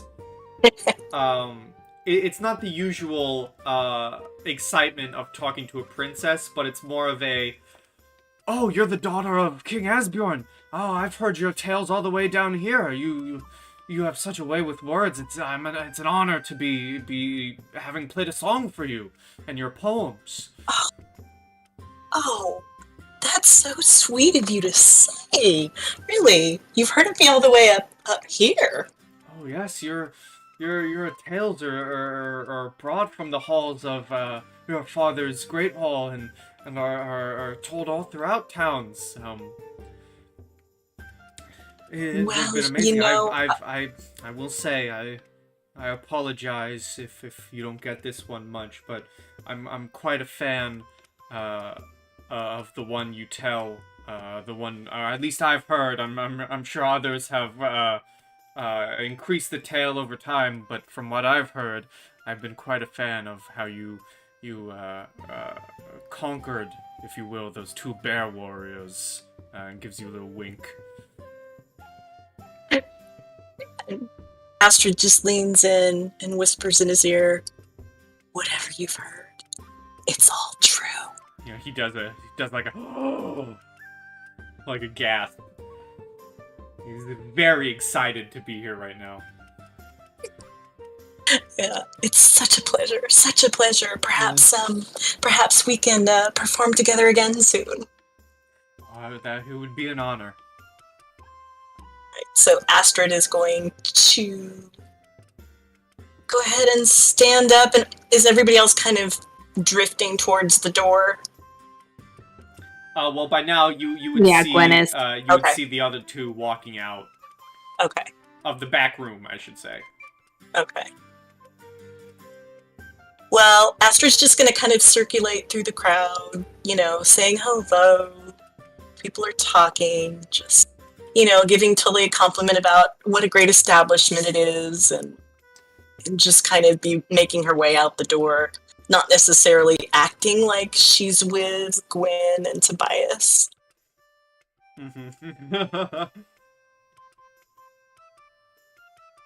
Give me a perception check, Okay. Astrid.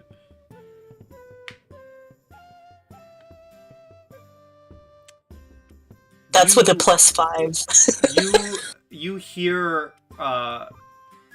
mumbling from Irvin, but as you're kind of walking away, you don't really hear the full thing. But you hear him say something. But you hear him talking to himself. You don't really hear what he said. Okay. I just assume it's something cool about me and keep going. Yeah, it's unfortunate. I was about to give you a nickname if you actually heard it. I guess I'll just have to wait and see what happens. Yeah, no nickname yet. Okay. At least not from him. I'm sure I have several. If I hadn't walked away yet, would I have heard that? You can give me a perception. No, you don't even hear the mumble. Not even with advantage. I was hoping that you would learn it and then not tell me. Couldn't convince you of that, could I? No, not for advantage.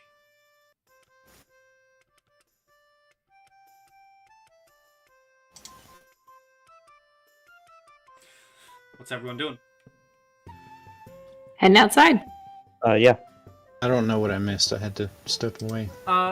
You missed, Astrid getting her ego inflated. That's it. I think. And so anything from Well, and Skirmir? good intel from the wolves. Oh, yeah, I don't know if you were here for that. Do what? Oh yeah, do you want to We're here for the back room I talk. was here for all that. Okay, yeah. Then the only thing you missed was Irvid giving Astrid a serenade.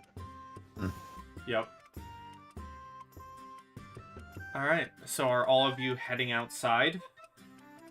Yes. Alrighty, you guys head back outside, leaving the sound of the bard's music as you shut the door. We're off to next. Well, I guess discuss what you've learned with your group. So there appears to be 3 wolves of shadow currently being housed here at the inn. Their leader and 2 of the archers. There is another lead at the other end of town. Someone who may shed more light onto the situation. But from what I can tell, the story as of far is yada yada yada yada yada yada. I just repeat what I said before. And that's where we are.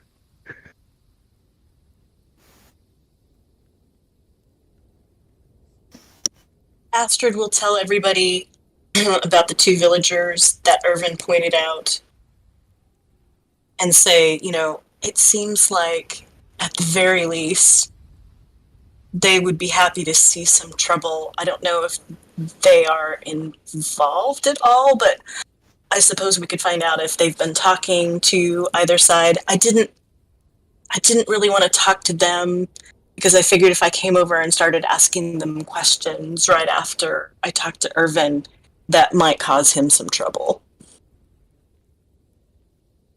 Mm. Oh, and also he's heard of me. Oh, you have a fan. More than one. Don't call. Don't set her up for that. Oh, one thing that I think it's important that we all know is that there's definitely a misunderstanding that happened here. So clearing that up and showing that unison can happen within this town, I think would be of the utmost urgency. I have an idea about that, but we do need more information, definitely.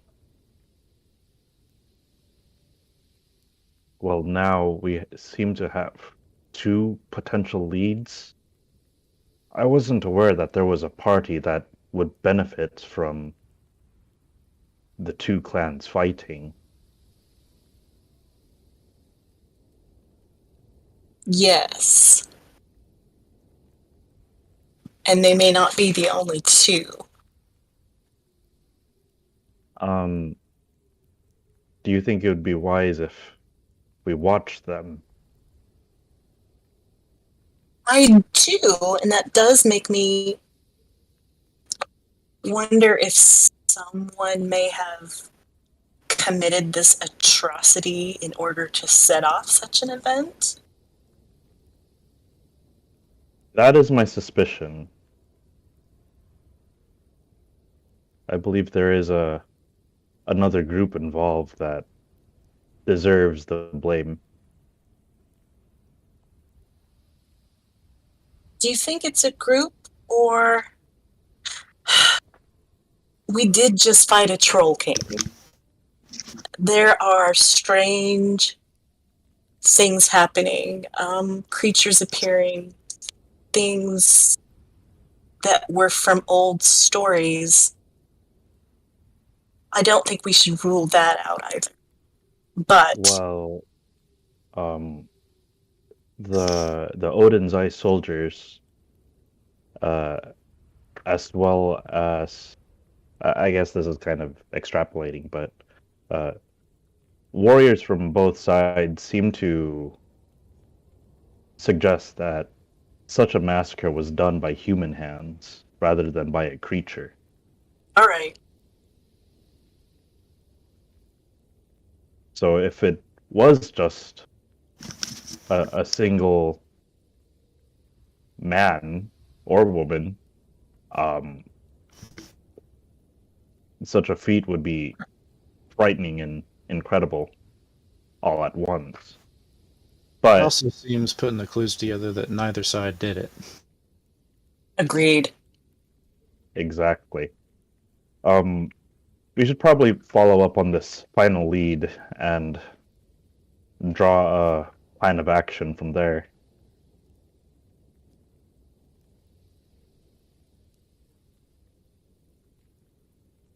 Yeah? Yeah. What are you guys doing? Well, I guess we're walking to the other side of town to that house that I definitely know where it is. Okay. Hey, Pi, correct me if I'm wrong, but this is an Icy Crows town, is that right? This is a place home to the Icy Crows. Some of the Icy Crows, yes. Okay. With that knowledge, being from the Icy Crow, being from the diplomatic side and of a higher rank, I would like to know, do I know of any smaller band of groups that would have it out for the Icy Crows and / or in particular this town? Give me... Ooh, okay. So this one is very interesting. I'm going to ask for a history with disadvantage. Hey! You're a wizard. You should be good at these still. Well, okay. I'm sorry. Am I? I just absolutely jinxed you. So hardcore. Could I retroactively assist Because maybe I've overheard something of my father's war councils. I'll allow you your own roll Okay. at the same thing. But we'll pretend that I'm helping Gwen. You are. Well- Holy shit. Well, Wait, she has to roll with disadvantage. you do Oh, shoot, sorry. another natural 20. Get another one. 14. I mean, it's not an 8. So, Yeah. It's also not a one. So Gwyn, you can't really piece together. Astrid,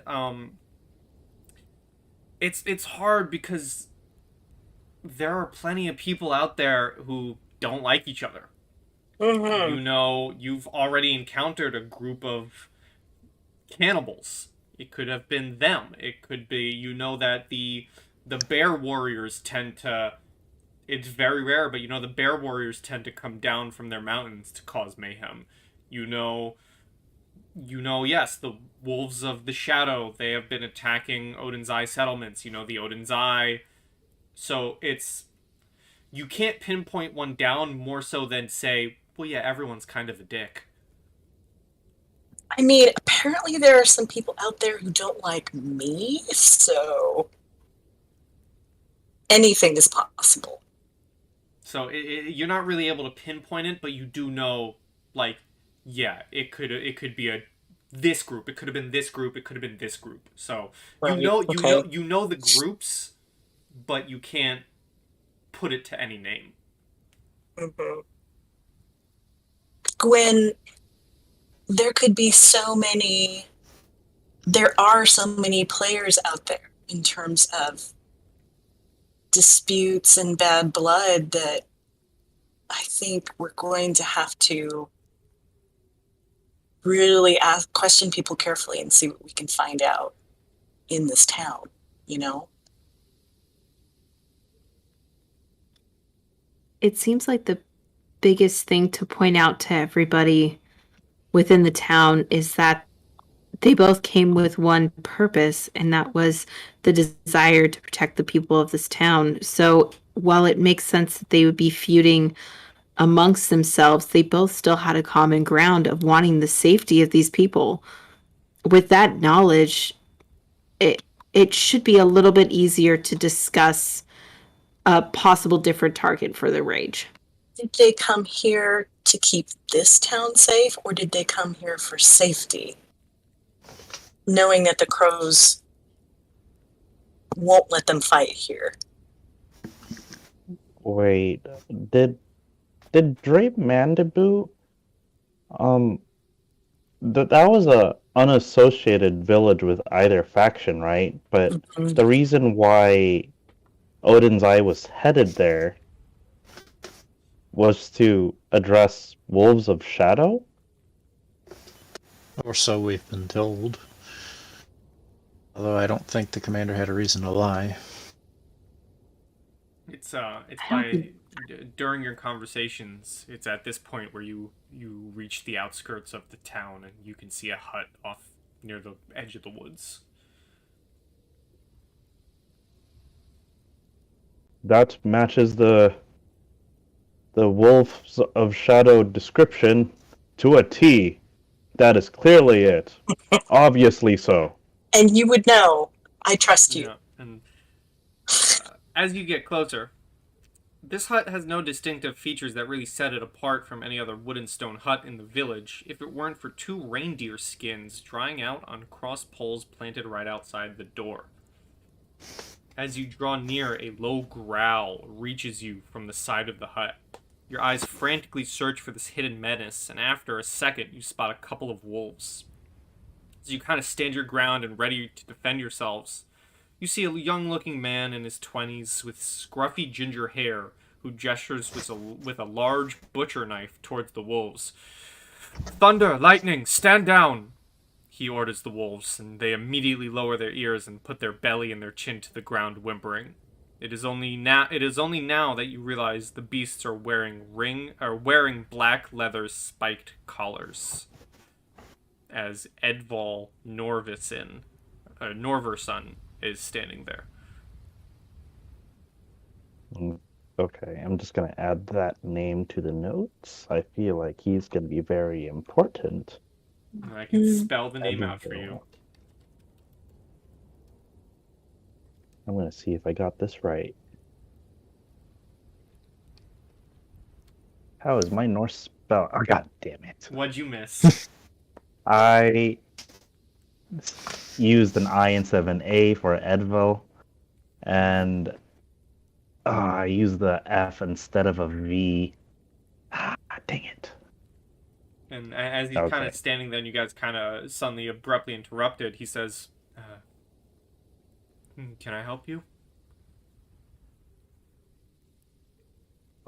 Yes. We were hoping that you would be able to shed some light on the carnage at Dremandibu.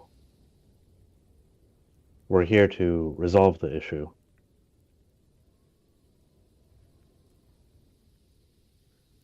He looks at you and says, who sent you to me? I kind of look at, Jesus, my brain. I look at Astrid. You look at Jesus, he's not here. I look. Wrong I pantheon. look- Jesus, like, Hey, look, Astrid is the best thing. Wrong pantheon, man.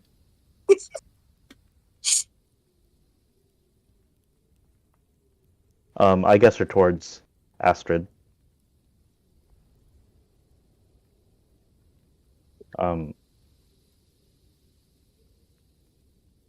Why are you looking at Astrid? Sorry. Because your father sent us, right? So Oh, yeah. So I guess I'll continue talking so as not to make it too awkward. Well, also, Sorry. I will add, Asbjorn sent Astrid, but to Edval, Oleg sent you. right. Yeah, that's why I was confused. Sorry. Oh, okay. Sent you specifically to him. Okay, so I guess Or, yeah. I should clarify. We were sent here by the King of Odin's Eye to investigate such matters, but it is Oleg who directed us to you. He kind of sighs and says, I see, I'll tell you what I know.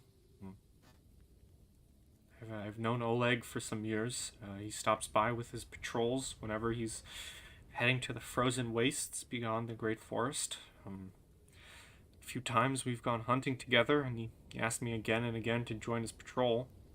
He insisted I would make an excellent ranger, but I don't care about clan politics all that much.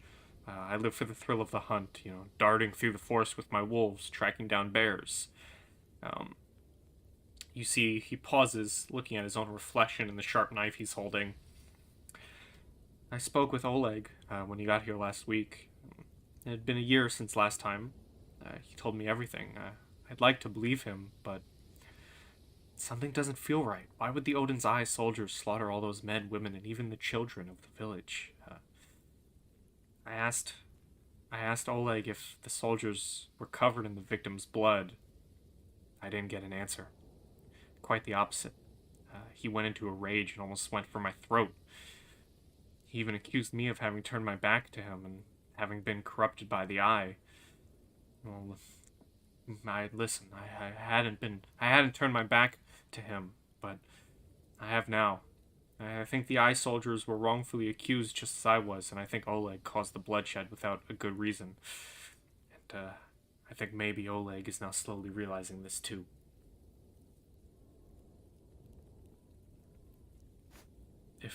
If you're here to solve the problem, I'm willing to.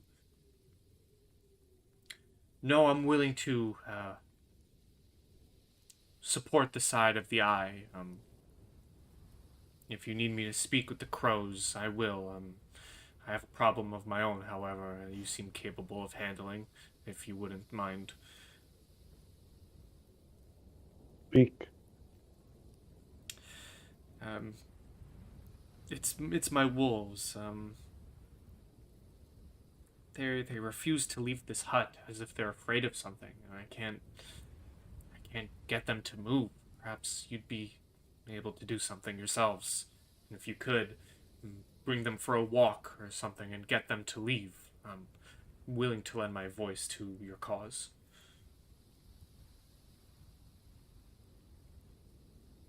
Well, we could certainly try.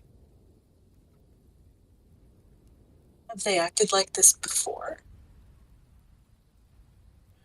No, they've always been good hunting companions. Up until recently, they've been scared of anyone coming to the hut. They've been whimpering and crying. They wouldn't follow me into the woods. I haven't had a chance to really go hunting outside of a couple of reindeer near the village. Can't really go on bear hunts without my wolves.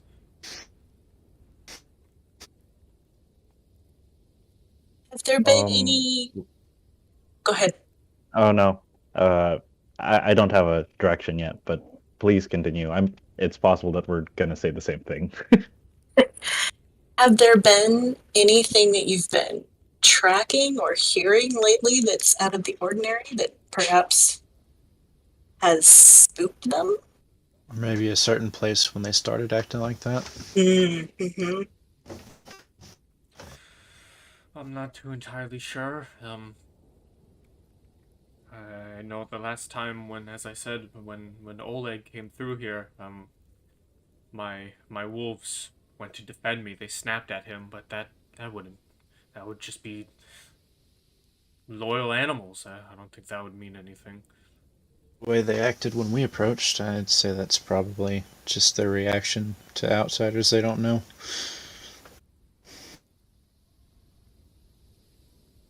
Did the behavior of your companions just now seem similar to how they reacted to Oleg? They seemed worse, and they didn't get a chance to snap at you before I was able to calm them down. So they seemed agitated somehow. Yeah, they did, but Yeah, as I said, Oleg did go for my throat. Tried to.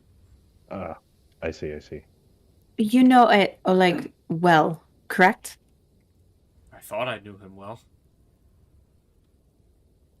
Well, to say the least, I don't question that. I do believe that you know him fairly well. Um, but I'm curious, have you, the last time that you saw him, when everything happened, was he donning anything new that you had never seen him in before? Any new vestments, any new jewelry, any new weaponry, armor, anything of that nature? Give me a persuasion, and I'll give you advantage from the others talking.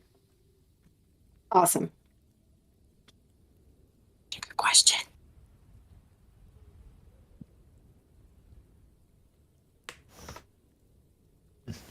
That's perception. Did I say perception? I meant persuasion. If I said perception. Okay.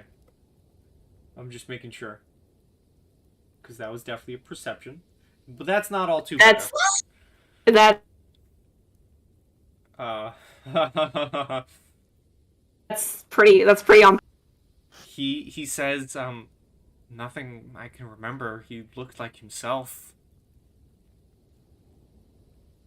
It does seem you're saying that he's not acting like himself, perhaps. He's always been a rather quick to anger man. Did he act anything out of what he would usually act? Maybe something different. Well, up until recently, he was always very friendly with me, so I would say yes, acting very differently. To suddenly accuse me for turning my back on them. I'm just a hunter. I just joined them on hunts. And for him to threaten my life, I would say that's quite a sudden change in attitude, wouldn't you? Would you say that it would not surprise you that his anger might overtake his honor?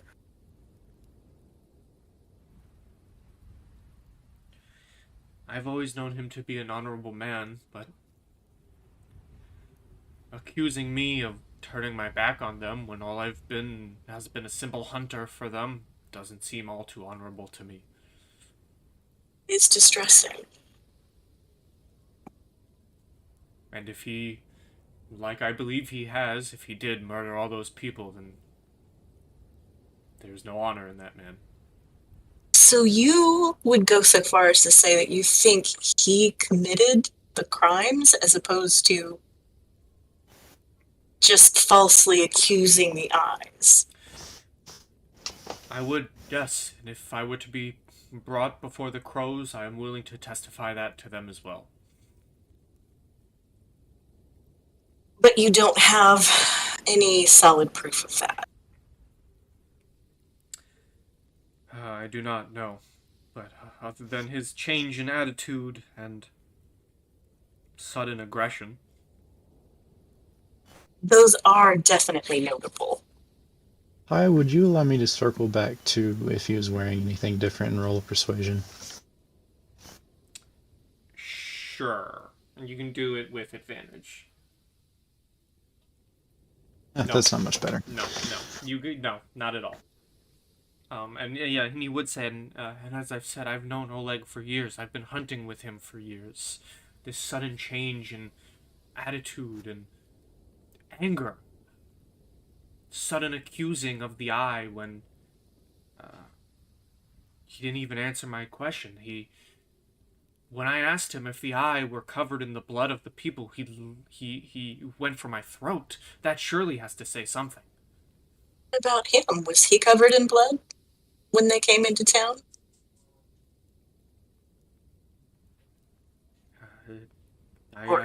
Anything that you weren't expecting? You just gave me an opening. I wasn't expecting him to lunge at my throat, but no, I did not see him covered in blood, or his men covered in blood. I did notice the lack of some of their men. Strange, none of them being covered in blood if they were in a skirmish with the eye. Even the survivors. It's possible they found time to clean it off. It's not certainly one to... I'm sure none of you would be wanting to walk into a village covered in blood and expecting aid. It is a 3-day travel. Yeah. With you being such a local, have there been any No, there haven't. None of that. None of that I know of. Well, we got to cross that off list. There There have not been any eldritch horrors in the village. I'm sorry, that's on Mondays. Have there been any presence of any new faces in town? Outside of the members of the Odin Eye, which you have met, and the members of the Wolves of the Shadows? And outside of you? Outside of us. The only new member that has recently come to town has been the Bard Irvin. That's not unusual. Plenty of folks come through town. Have you seen Irvin before? Has he been here before? I don't really go to the tavern much to notice. I usually go for a meal now and then. This is my first time seeing him. Yeah, I spend most of my time in the woods with the wolves, but the wolves don't want to go. What have you already tried to tempt them with? You're clearly a master of the forest, and we don't need to retread ground you've already taken.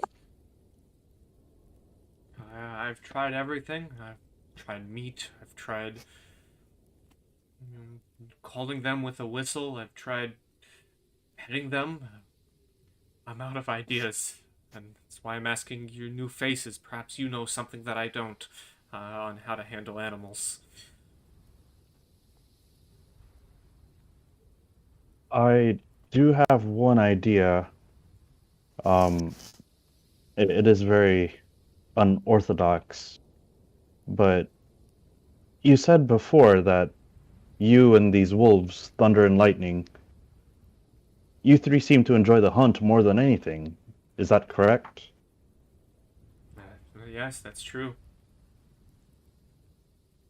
Then how about you have them hunt me?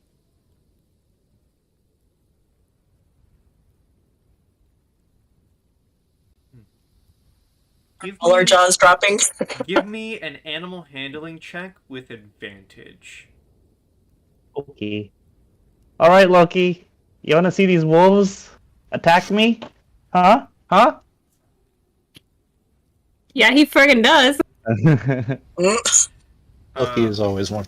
as you say this, you see both of the wolves immediately perk up, and Edval looks at you and says, "That must have done something." And he kind of lets them off their chains, um, and they kind of begin. They begin walking a bit slow with their ears low, their tail between their legs. They're very nervous. They seem to be looking left and right, sniffing the air, jumping at any sudden noise. When suddenly a villager comes walking by carrying some wood.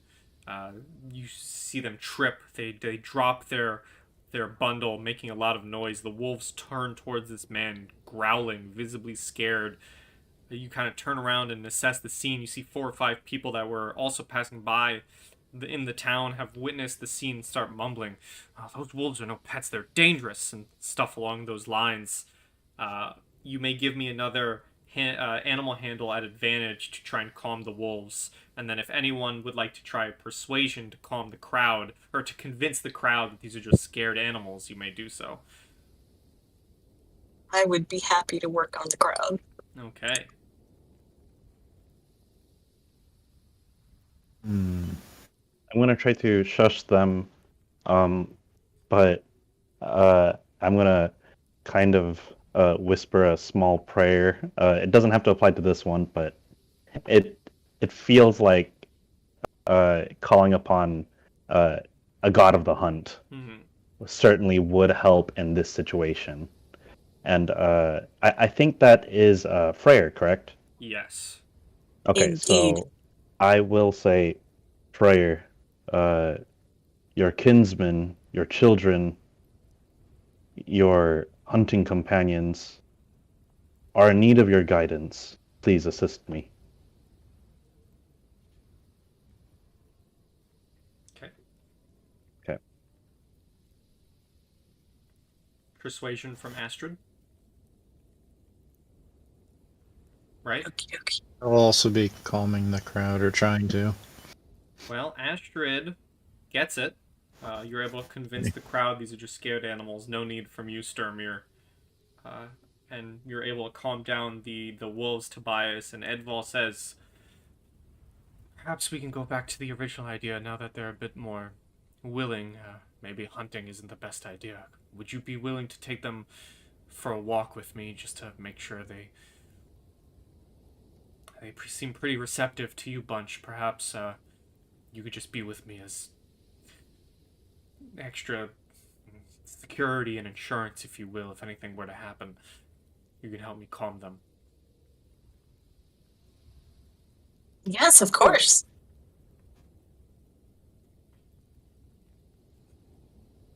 As we're walking, I'm just going to start quietly talking to the wolves and telling them how beautiful they are and how much they look like Odin's wolves.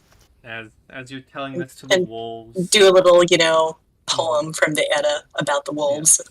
as you're talking to the wolves and you guys are walking, eventually you find yourselves outside the Temple of the Icy Crows. It seems that Edval and the wolves are regaining a bit of their confidence, but as you guys are walking, you notice Oleg Greytail and one of his men are walking away from the temple, having tried to convince the crows to support him. You notice immediately the wolves start growling, their fur puffed up, their claws sinking deep in the ground. Any of you can give me an animal handle at this point. Okay. Can I give somebody advantage? You may. Okay, Hey. because my animal handling is crap. You can give it to Tobias if you wish. Okay.